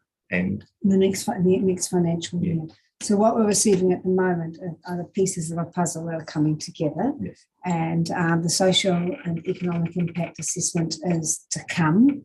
And in the meantime, everybody kind of sits around and hopes for the best. It's kind of a little bit tricky, isn't it? As the news worsens, the community is going to need some answers. And they're going to need some of that. And I guess that is still to come. But we need to be mindful of how they will be receiving this, and they're thinking, well, what is this impact on us? Well, we just simply can't say things are affordable or unaffordable until we know the impact of them. And I understand that it's really hard to do all these things at once. It has to be one foot in front of the other. But I think that community is feeling pretty singled out, actually. We're kind of feeling that that nobody else is going through this, and they are. Not that that's necessarily a bad thing. And in hindsight, 10, 15 years down the track, or when something happens, it may be a very good thing. But right now, there needs to be some sensitivity around this. I think that social and economic impact assessment is really important. Yeah. Okay. Great. Thank you. Gretchen. Yeah, thank you.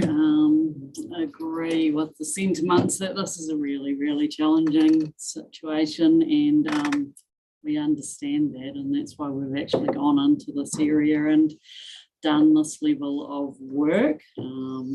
And thank you to everyone that has been doing that, because it's really tough. It's really hard to be the people that go in and do this work and work closely with communities.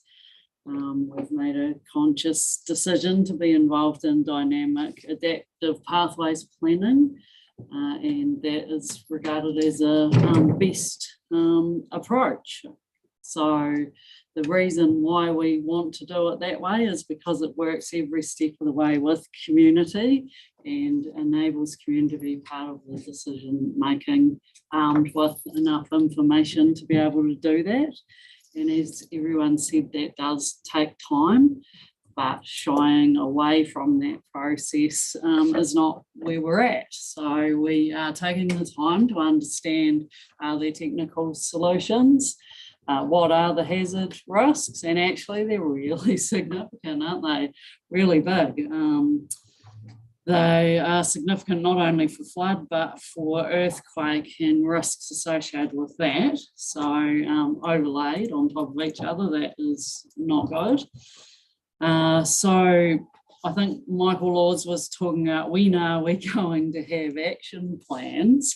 Well, yes, we are. We're going to be developing a series of operative action plan documents, but this is the type of work that we have to do to see that happening. But actually, ultimately, the community as well needs to be with us on those actions and what's going to happen as a result. And yeah, I'm not sure whether or not we can give a definitive answer. So that's really my question, taking all that into account. Can we simply answer, hey, yeah, we're going to have all our action plans done, or we've already done them by a certain amount of time? Because won't it also relate to the speed that we go with our communities and with our TA as well? Who's handling that one? What was the question? Sorry, action plans. And somebody said to Michael Laws just recently that we will have action plans. They're all going to be done. We've already done most of them, I think, was what I got from that. But is that actually the case, or are we still developing these once we work through the dynamic adaptive pathways planning process with the community, and won't the timing relate to how the community wants to address this and what's affordable and things like that as well? So it's probably not, is there a definitive answer to when all the plans will be done? Well, I think the immediate things are actions that are actually very simple, and things that we can do. They're very technical, flood forecasting, that kind of thing. It's relatively straightforward. So those are things that are under our control and are relatively straightforward. And as you've heard, we're acting on those. The actions for how the big issues are dealt with are things that will come out of the adaptation strategy. And they won't be, well, they will be actions probably on multiple organisations. And that's going to require engagement with those other organisations to come up with a mutually agreeable action plan for whatever those things look like. Despite the high risk, which we know about, it still takes time to develop those. Well, this is a very complex issue, and I think June of 2024 is actually quite optimistic, given the scale of the issues. But we're endeavouring to get there. Okay, cool. We've still got a few questions to go, so I'll go to Kevin. I suppose just to follow up on that, the high risk could happen tonight, but it could happen in 30 years' time. So we don't know, and you'll obviously determine that over time. So the thing is, we've actually have recognised, and we're moving down that as quickly as we can. I suppose that's as good as we can. We had a very good thing a couple of years ago from around this sort of same issue about, I think it was Bay of Plenty came down and gave us a talk on how a community went through a big rock slide, and they did all those. And so who paid for all that? As in up there, who paid for it all? For the interventions and everything, but do you know on Bay of Plenty, the case study we did, which no, this is Maratā. Yeah, that's exactly it, Kevin. So that was a post-event situation. Yes. And I believe that was a 1/3 each central government, local government, Whakatane District Council, the regional council, and central government. Right. Okay. And that's what they agreed on in their particular situation. Yeah. Good. Yeah. So there's so that's obviously part of our action plan going forward, that we will, depending on what we end up doing, how we structure that funding. Those are things to be worked through. I mean, one of the things that's come out of the cyclones up north is thinking about whether insurance money is best spent pre or post event, and the role of insurers, including central government's insurer. So, I think those are things to work through. In terms of whom has a stake in the liability if things are not done. Yeah, and if I be sort of a wee bit bloody-minded, I suppose, I said that the Tory, the group of 17 are paying the majority of the Tory flood and drainage scheme. Should Glenorchy be paying for the full mitigation scheme that's happening up there? So, I mean, that's just questions. I'm just saying that's going around in my head at the moment. So I'm just wondering where, because we've obviously got, there's obviously under financial considerations, well, there's a small part, and I'll ask a question about that later, that there is going to be a heck of a cost imposed on someone now from this report on until we get through the next stage of putting in our mitigations or deciding where we're going with this community. So I suppose as a governance group, we've got to decide where ORC decides to put some of those accounts, or has that been thought through? And I just listened to what we were saying. If we've got to control it under the RMA, I just wonder where all that starts getting posted to different people, and what thoughts are going on in that respect. Is that a question? No, it's a pondering point, I suppose. Yeah, that's just what's going around in my head. Have you thought about who will be paying for all this? And which is a bit unfair. I'd like to keep pondering. Yeah, shall we keep pondering on that? Because Council's committed to, in a long-term plan, funding investigations and getting to an adaptation strategy point. Yep. Implementation of actions is an entirely different discussion, involving multiple parties probably. But of course, to do nothing will have a cost as well. Okay. So could I, well, I'll ask directly that question now, because I think we actually have got, was it 55,000, like the recommend that we've got budgeted for over and above staff time to go into this project, Jean-Luc. So I'm just wondering the quantum of the staff time and the cost of staff to get to that next phase. You know, I haven't got that in the budget line. So really, I probably need to consider that how that's being funded. And if you haven't got that answer now, but I'd like that answer. Yeah, I don't have the data. It's quite significant amount of staff time. No, I appreciate that, but you know, to get the full picture going forward of what we've actually got to do, and we've got it in this next paper, the hazard paper as well. The same question will come up there. Is that I understand the additional 55 in this one, but I'm just saying how much to sort this, to get somewhere further down this issue to an action stage. What does that cost, and where will that be apportioned, I suppose? Okay, so John, happy to take that offline. Cool, thank you. So I've still got Kate, Andrew, Brian, and Alexa to go on questions. I think I just want to check what your answer to Michael's question was about the next actions. These people, we've given them, I think, those who haven't been aware of it have seen a relatively scary paper this morning, potentially for the first time. One of the actions that they're talking about in the short term is to put in better flood warning systems. But I don't think that that's what you're talking about for your next stage of work. Your next stage of work is doing more thinking about it, but that won't help the people necessarily who we've just put into an anxious position.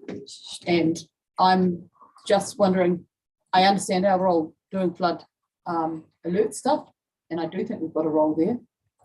I'm less convinced that we need to do a lot more work to know that we've got a problem, and how we, through the next stage of work, concerns me about principles of funding and principles of who does what, and whose responsibility it is. So the question I have, am I correct in believing we're not going to worry about the flood warning as part of the next tranche of work and as per the recommendation, but we could put in that we want to understand what the costing is for that, because I think that may be something we do think is our role. So through you, Mr. Chair, sorry, I was maybe not clear, but the flood warning work has been completed or nearly complete. So we got a model that make us able to help the flood response, which maybe I'm trying to think how to be clear on that. So before that work, we used to have basically no observation on the ground on what was happening in the Reese River and in the Glenorchy Lagoon. About 2 years ago, we put recorders in the lagoon and in the Reese River to better understand the flows and the water levels. And we've built a little bit of data, about 2 years of data that we've been able to use to develop a flood forecasting model that uses predicted rain to estimate how high the water level in the lagoon would be. And that can be used to inform the civil defense response, because we have a prediction on how far we are from overtopping the flood bank. So that work is done. Okay, so those first two things which are talked about in page 94 have actually, they're not the future thing, they've actually been done. I want to check the second bullet point, but the first one, yes.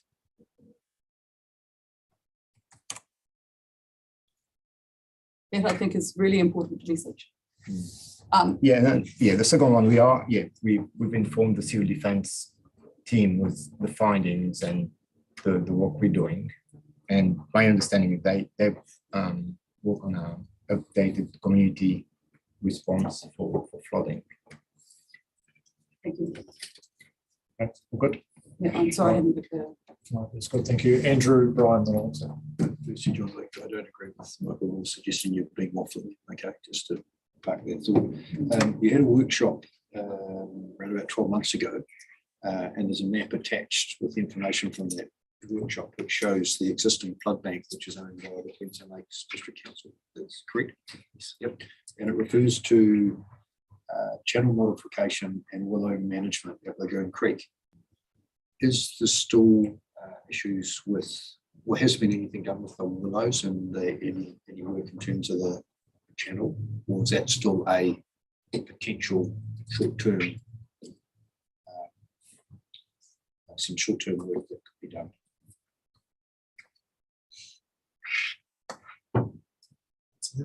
So there was work completed in 2020 following the February 2020 flood.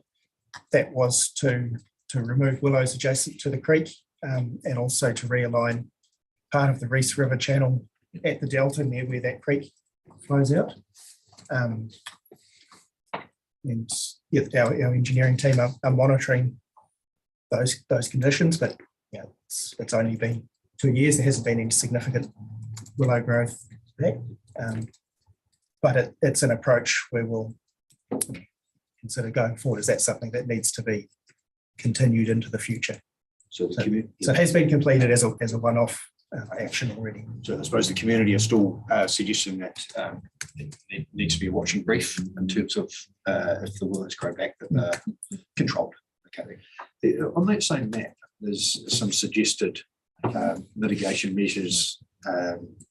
And I suppose the question around from a technical perspective, how serious or how technically feasible are those suggestions from the community? I'm not being disrespectful to the community, but from a technical aspect, are they feasible options when you talk about the various etc. diversion of the to the dark, that sort of thing?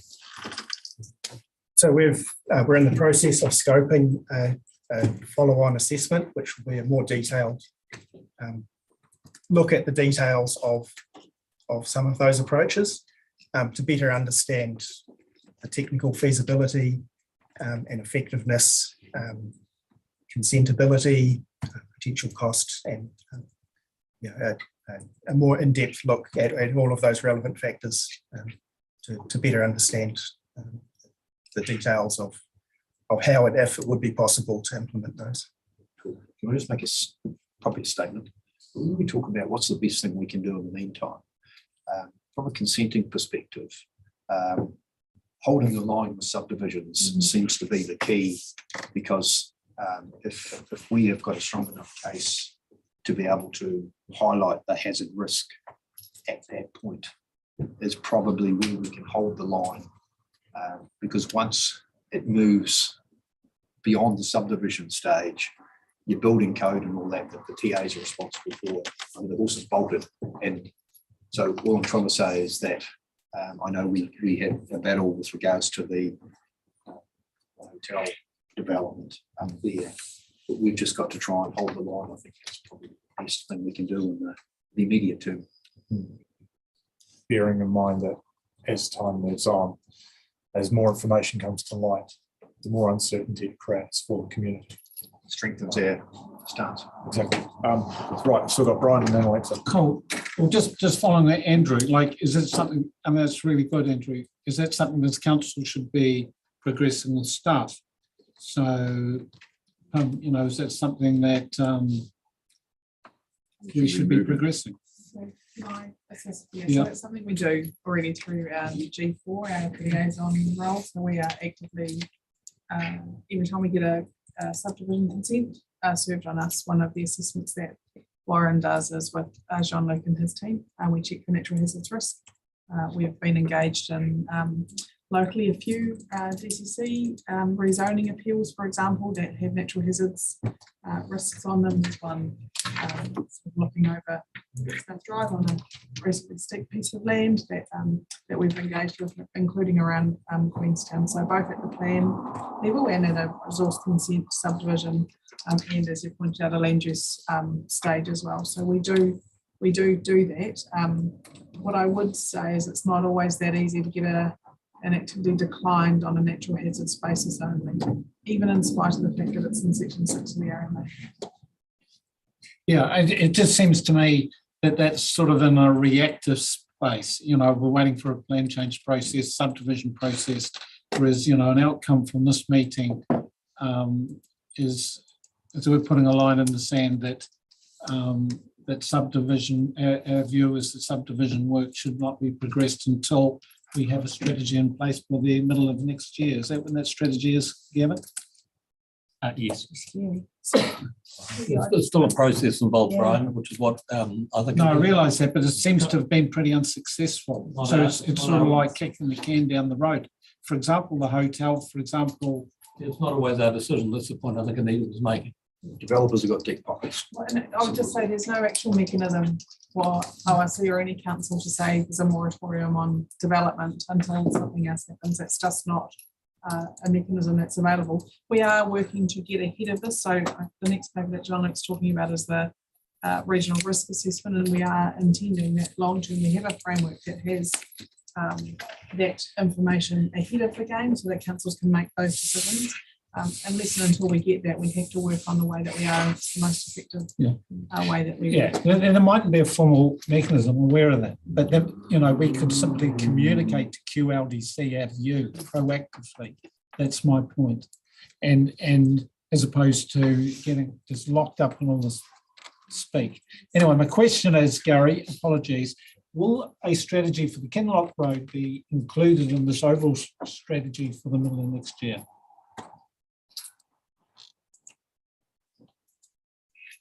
Kinloch Road is part of the study area, so the study area is not only Glenelg, it's the head. So the answer is yes. Kinloch Road, yes. Cool, thank you. I've got two very quick questions where you're trying to wrap this up. First was about Kinloch Road. I see in the 2016 report, this might be for you, Gary, Grant, sorry. The report's referred to as a relevant report, and presumably the comments about Kinloch Road are based on that report, but should it have a higher position as in this process, as John Glover indicated before? That's question number one. Yep, we'll get that answer first, maybe. So that was to Grant Webby, I think. I think that's a question to him. Should that GeoSolve report be included at a higher level than simply a technical report that's informed your report? Given Grant speaking, if I can just provide some context for what has been referred to as a DamWatch report. It has a DamWatch cover, but it represents the collective view of 3 experts plus QLDC staff and ORC staff. So it's taking all the scientific evidence available and coming to a view. And what I think although the GeoSolve report was referred to, what that didn't really consider particularly well was the geomorphic context in which the Kinloch Road is set. And you have, in the words of Professor James Brasington from University of Canterbury, a perched river that is becoming more perched over time. So the river is gradually, and the river has got a westerly trend of erosion of about, well, the bank is eroding on an average of about 10 metres per year. In some years, it goes up to 50 metres in places. So it's gradually encroaching more and more on the road, which leaves it the road in a sort of precarious position. And that's really what has driven the conclusion about the Kinloch Road. That's helpful, thank you. Presumably we'll have to give thought to the recreational and economic activity on that south side of the lake as we propose solutions for that, which I know we haven't finished investigating the problem yet, so we can't get to that. My second question to our staff is 50K enough to do the social economic assessment that we've got planned for next year?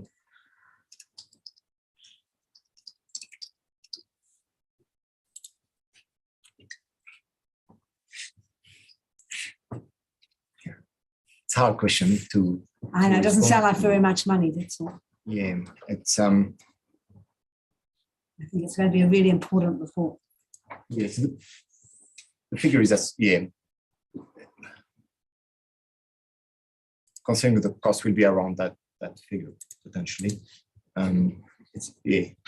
I'm not sure actually how much it will cost, but it's going to be around that. We might want to think about that as we go into our next plan. That's it. Thank you. Okay, thank you. Kevin, you have one more question. No, I'll for sure exit the stage. Yeah, cool. Rightio. So we've done a lot of questions, a lot of concern there.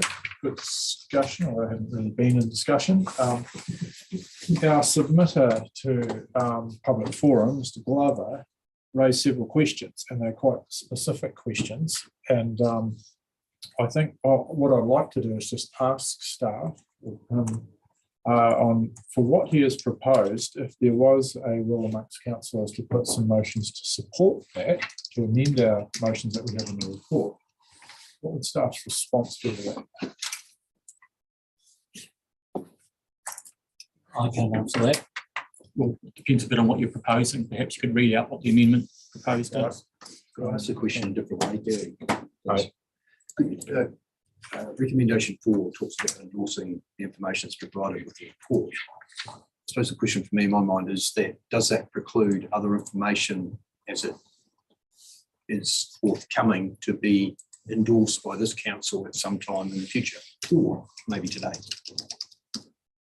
No, it doesn't. And we've taken the approach, as Tim said, of as we receive technical information, the building blocks, to make them available to the community. And that's why we haven't waited for the social and economic impact, because we've got what we think is an important piece of technical work to share with the community. And we're really interested in what they have to say about it. They might come back, they'll have a view on some of these things, and that may very well influence how much effort we put into that other work, depending on their appetite or not for this kind of approach. That's why we're taking the approach of, as we get it, we put it out, accepting it's not the full picture at this moment in time. And that's one of the principles with the adaptation pathway, really, is to try and take the community along with us as we become better informed. Yeah, we could have spent 3 years working in the back room, and then June next year popped it all out and said, here it is. And we haven't taken that approach. I think added to that, there's the point that John Luke made, which is actually that the social and economic impact is quite challenging until you've completed your technical work. Yeah. Okay. So I'm not sure whether that's helpful or not, but yep. Well, if I can just read out the specific questions Mr. Glover asked, was that would we consider inserting a new notes the paragraph 3 notes the GeoSolve report entitled Flood Protection to Kinloch Road to Start River dated the 1st of June 2006. Now, I know we've just had some commentary around that report. That report is out there. It's relatively recent, and it was sought by QLDC. So it would give Mr. Glover and I guess the community some sympathy maybe, or assistance to know that that is still being factored. And I think a message from him was, well, whatever long-term outcome we arrive at, we've still got to have some shorter-term solutions as well. So that was his first request. Second request was to amend previous paragraph 4 to read endorses the use of information and strategies, so underline and strategies presented in these reports to inform. And then the third action was instruct staff to progress the social and economic impact assessment needed to inform the dynamic approach. And we've just had discussion around that, and it is likely that we need to advance some potential options first and then do a social and economic. Which is in place by sounds of things. Yes, so maybe we park that one, but the previous two, which he specifically asked, what would the impact of that be? Is it the end of the world if we include the 2016 GeoSolve report. Isn't noting. We're okay with that, noting it. Yep. Okay. And then addition of the word and strategies presented in these reports. Just a little bit, well, it depends what the purpose of including strategy, and to me that starts to read like you're endorsing a strategy, and you may not want to go that far. Sounds like commitment to me to do something, whereas the way it's worded at the minute is saying this is a package of information, makes no commitments other than the immediate ones we've talked about. Puts it out to the community for them to give us feedback and for us to use to work up the further bits in our strategy. Yes, I guess what he is one resident who is heightening the need to move to some kind of solutions to give them some satisfaction. Kevin. Yeah, and I just wonder though, if in fact any of the perceived solutions that we have for us are actually endorsed or fully said, yes, we're going to anyway. So I just can't see the point of not adding those as another part of the solution package that we're actually looking at. We're not saying that they are the answer, but clearly already the most affected people are saying that they would want those to be considered as part of the package. So they're going to bring them up anyway, aren't they? So I don't know why they wouldn't be included, Chair.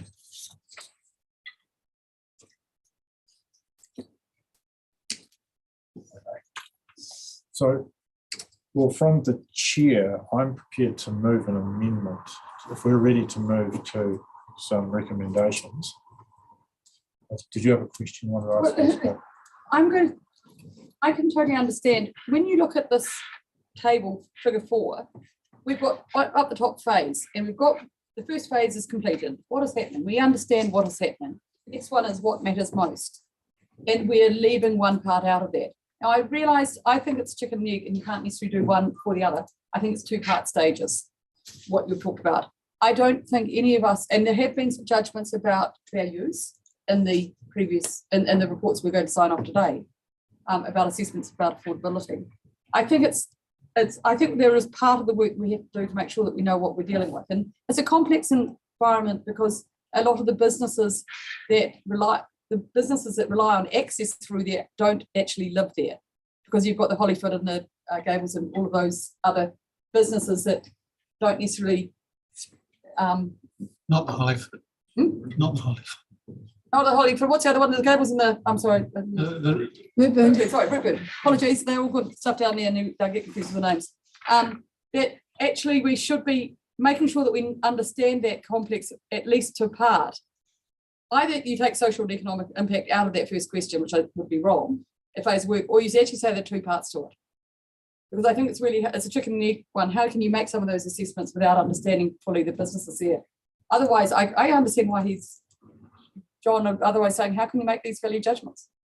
And there is a bit of that in what you'd even consider engineering. Exactly. And to get the best out of the social and economic, we possibly need to be slightly more advanced than where we're at. Oh, we have to engage with them so we look like we understand them as well. Exactly. But we can't strategies yet. Yeah. Can we? So and so in that, I think there's a context. You need to have that social and economic impact assessment in both boxes, potentially, to give some clarity about the work and actually start some of that work. Yeah. And I don't think that's what I'm saying, but I think. Okay. Well, could I propose from the chair 2 amendments? One would be, we've got our 5 recommendations at the moment. So I'd look to add a 6th recommendation, which would be that we note the GeoSolve report entitled Protected Cronmore Road, Dark River, dated the 1st of June 2006. Could you send that through? Could you just email that to me? Okay. Just got that right there.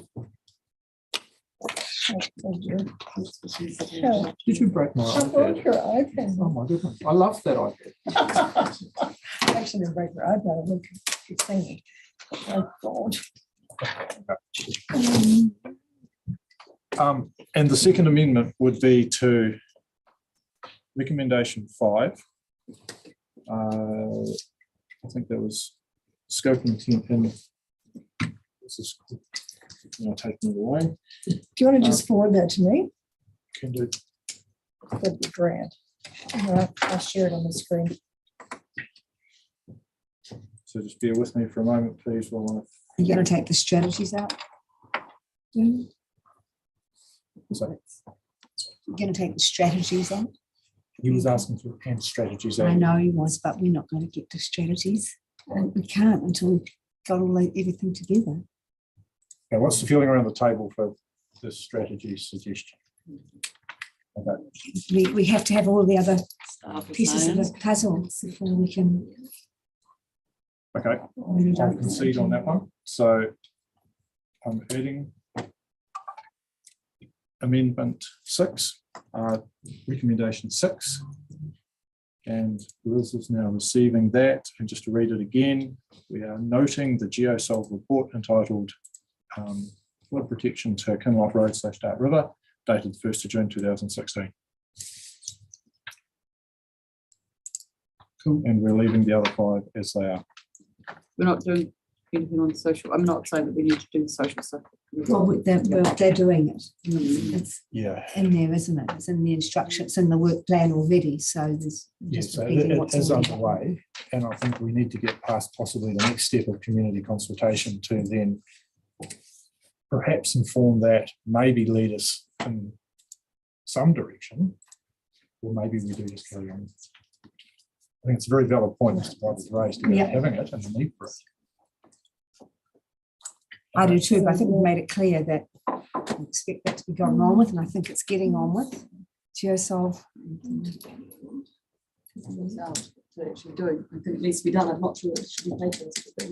Anyway, so we have the 6 recommendations. Everyone happy with that? Yeah. Okay. Should we put all 6 together, or would you like to take the amended one first and then do the other 5? 6 together. 6 together. together Everyone? on the page. All right. I will move all 6 from the chair. Is there a seconder? Next is seconded. All in favour? Aye. Against? It's carried. Thank you. Awesome. Right. Oh, well done. My good hearing. Not Yeah, that's Andrew, we're proud of you.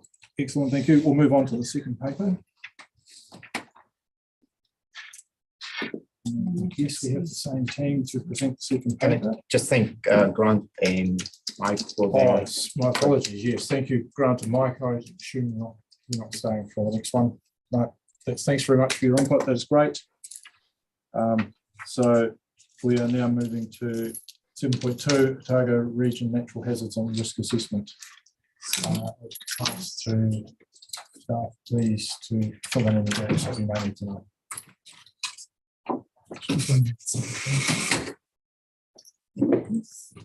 Sorry, and we'll just welcome Andrew. Thanks very much. Thank you. So again, I'll take the report as read, but one thing I'd like to highlight is table 1 on page 194 of the agenda. So that's just an extract of the long-term plan highlighting or describing this work. So today we are presenting what sits under the 2022-23 target. So it's a report to council on progress on that risk assessment. Tim is going to explain a bit more around the purpose, but I just wanted to just put the report in perspective. So it's not a report describing the outcome of the risk assessment. It's an update on the approach we're going to take and what the purpose of the work. It is planned to finish that work by next financial year. And in parallel to the risk assessment, we also need to develop a prioritization framework, which will help use the risk assessment result to set adaptation priorities in the region. So that's also an outcome of that work. So it's 2 things. One is a risk assessment, better understanding the risk in the region, and the other outcome is how we're going to basically use those results to come up with some work programs. Great. I'll just expand a little on is the background to the risk assessment and what's the ORC work that has led up to this point. So over the last decades, we've gathered a lot of natural hazards information at a regional scale. So that includes mapping of floodplains, of alluvial fans, landslides, coastal hazards across the full region. And that's really worked to understand the natural hazards characteristics, their possible extents, so characterising the nature of the hazard. And this work is really a natural next step following that is to bring all of that natural hazards information together and consider the hazards collectively and to look more in more depth at not just the hazard, but the potential consequences and the likelihood of the event to understand the risks.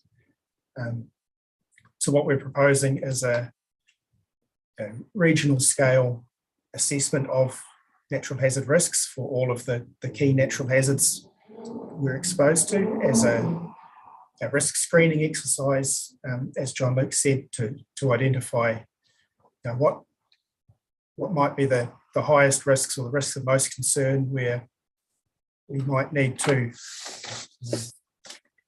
inform our prioritisation for where we do work in terms of developing natural hazard management or adaptation projects. Okay, great. Thanks very much. We'll open up for questions. Kate. First question is, it's really, it's an interesting piece of work and we definitely need to do that prioritisation.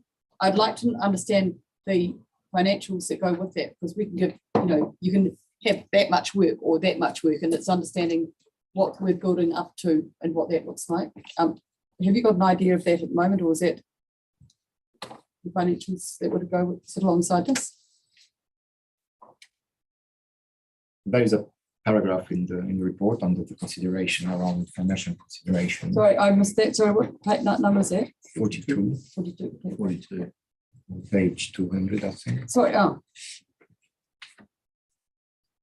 Yeah. So, and this will inform the long-term plan. But what I'm saying is, when we get the next stage, will we understand all of the work streams costs? Because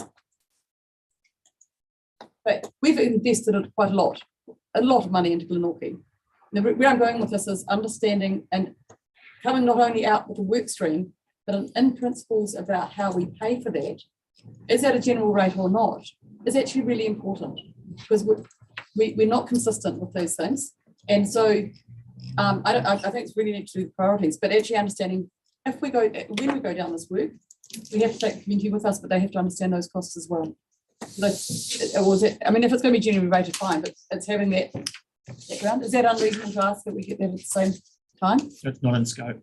It's a different issue around how programs are paid for. That's part of a wider rating. Oh, then I was afraid to go Exton until we get principles right. Then maybe it's the easiest way. So that's all we're doing the rating review.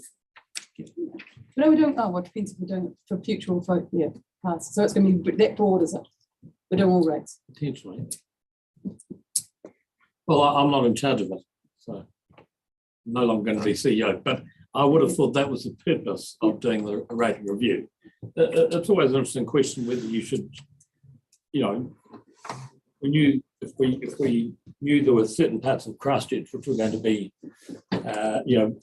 cause greater hazard concerns, maybe we'd rate those people's houses more for the report. But actually, until we do the analysis on where the hazards lie, it's likely to be a general rate. That would be my response. But looking at cyclone, there's some areas that obviously the work wasn't done up there that should have been done. It would have protected and stopped potentially some development.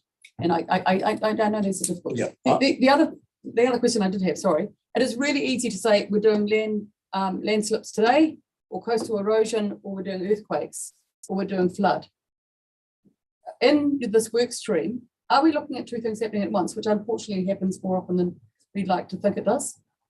When you are doing those, so when you're assessing them, are you looking at multi events? Yes, that's right. Yes, so we'll for example, we can look at a major storm, and that's not just flooding, that's potentially landsliding, storm surge, debris flows, as well as river or lake flooding. So yes, we will we'll attempt to take that multi-hazard approach of looking at the hazards collectively. Thank you. So can I just add, if possible? So we got that on table 4. We got the summary of the approach, and step 3 is looking at the multi-hazard aspect of the risk assessment. So that's on page 198 of the agenda.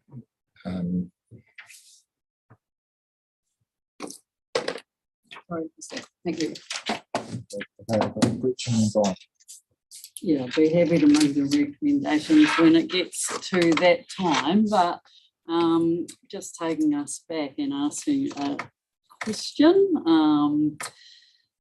Yeah, this is a really significant thing in my mind. So I'm wanting to understand the significance of this in a national kind of setting of us having enough information across our whole region, essentially, or not enough, you could always have more information, but we're able to do an assessment over our whole region on risk at a regional scale, and then be able to prioritise. And questions would be where, comparative to other places around the country, sort of where are we at with hazard risk identification would be one. Next one would be, is the prioritisation approach something that we've just picked up from somewhere else around the country, or is this something that you're going to or have developed as a tool here in Otago? Thank you.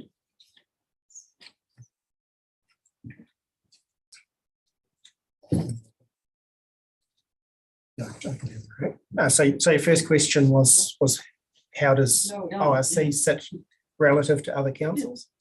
I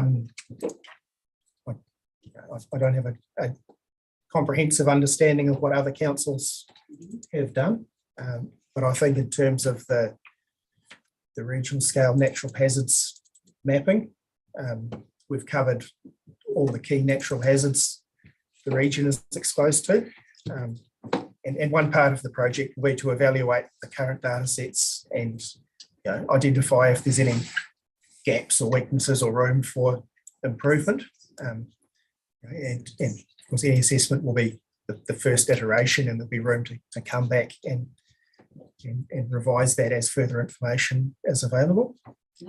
And I'm not aware of other regional councils that have done a spatially based GIS based risk assessment that is similar to what we have underway.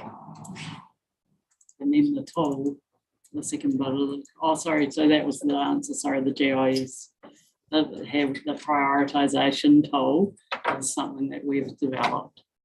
That's right, yes. Okay, great, thank you. We'll go quickly to you, Brian, just to note that I'll be so quick. Very quick. Kate needs to go.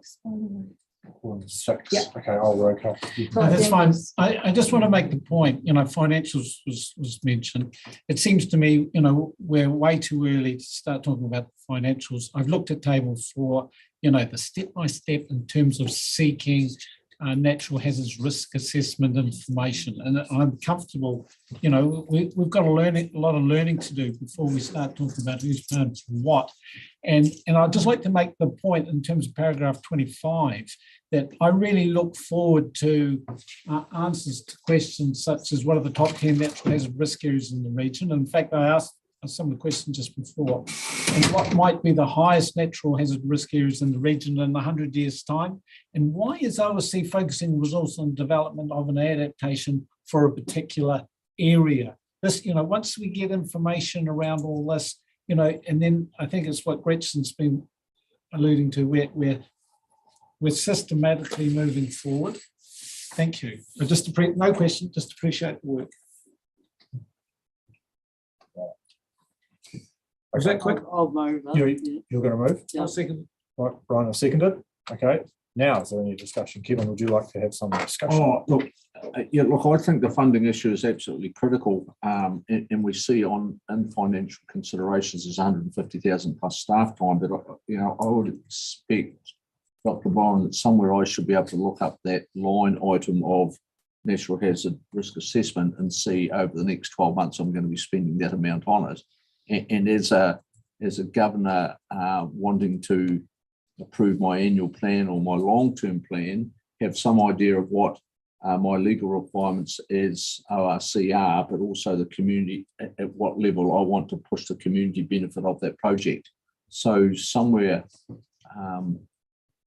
and then obviously in our rating thought pattern is who is going to pay for it, but somewhere, yeah, and I'm probably finding that type of information we're probably not getting fully enough from time to time. I just think the works is absolutely essential, and can I say I'm enjoying reading it? Does that make me feel a bit nerdy? Because it's awesome. You know, I just think it's tremendous, and we need to understand it. But to what level, and to what A, my legal requirements, and B, to my community benefit, to Otago's benefit, do we actually have to go? So I need, at some stage, I need to understand that. But I'm happy to support what we're doing at the moment. It'll be in the budget somewhere at the moment, Gavin. Yeah, I mean, we're reporting on decisions you've previously made about doing something in an annual plan. Yeah. I think the other issue is that the world keeps changing. Hazards keep becoming a bigger issue for us. And we never invest enough in hazard identification. And when a cyclone like Gabriel happens, we suddenly think, why didn't we do all this work previously? You know, it's always a challenge, because the whole problem with hazard management is that people don't want to spend the money until it's too late. Yeah, thank you. Richard. Thank you. I just wanted to, recognise that this is important work. And I fully understand what Councillor Malcolm said when he said he was enjoying reading this. Having been here for a long time and seen us develop capability and be able to, as we've just heard, map all significant hazard types in Otago in a GIS full region way. Our hazards database was cutting edge when we developed that ourselves. We've put a lot of effort into populating that with really good data. So on all different hazards, that takes a lot of work. We've now come to the stage where we can prioritise across the region what are our most significant risks in all categories of hazards, and community can see that in a really clear way through the mapping approach that we've taken. So I just want to take a little moment to celebrate that we've got to this point. And we've talked a lot about what it might cost, but actually this is really important work for our communities in giving them an opportunity to be able to be involved in conversations like the previous report on what their future will look like. And how they want to invest is important stuff. It doesn't mean we're going to invest, but we can say, hey, these are the areas that we think are the biggest risks. And that's really powerful. So thank you very much to everyone who's been involved. Some of our staff here have been involved for many, many years in this space, and our national leaders. So thank you. Okay, thank you. Right. Nobody else. We've got two noting recommendations. I think we've got a mover and a seconder. I'm going to put it in favour. Aye. Against. It's carried. Thank you very much. And Brian, you opened the day with the karakia. I think, Alan, you're going to close the day with the karakia. Cool. I will indeed. Thank you. Thanks, Gary. Thank you. Ko mutu a matamahi mo tene wa mana ki tia mai mata katoa o matu hoa o matu whanau ai ki te aharan. The work is finished for the moment. Bless us all, our colleagues, our families. Peace to the families. Right. Thank you, staff. Thank you, team. Meeting closed. Thanks, Gary. Thank you.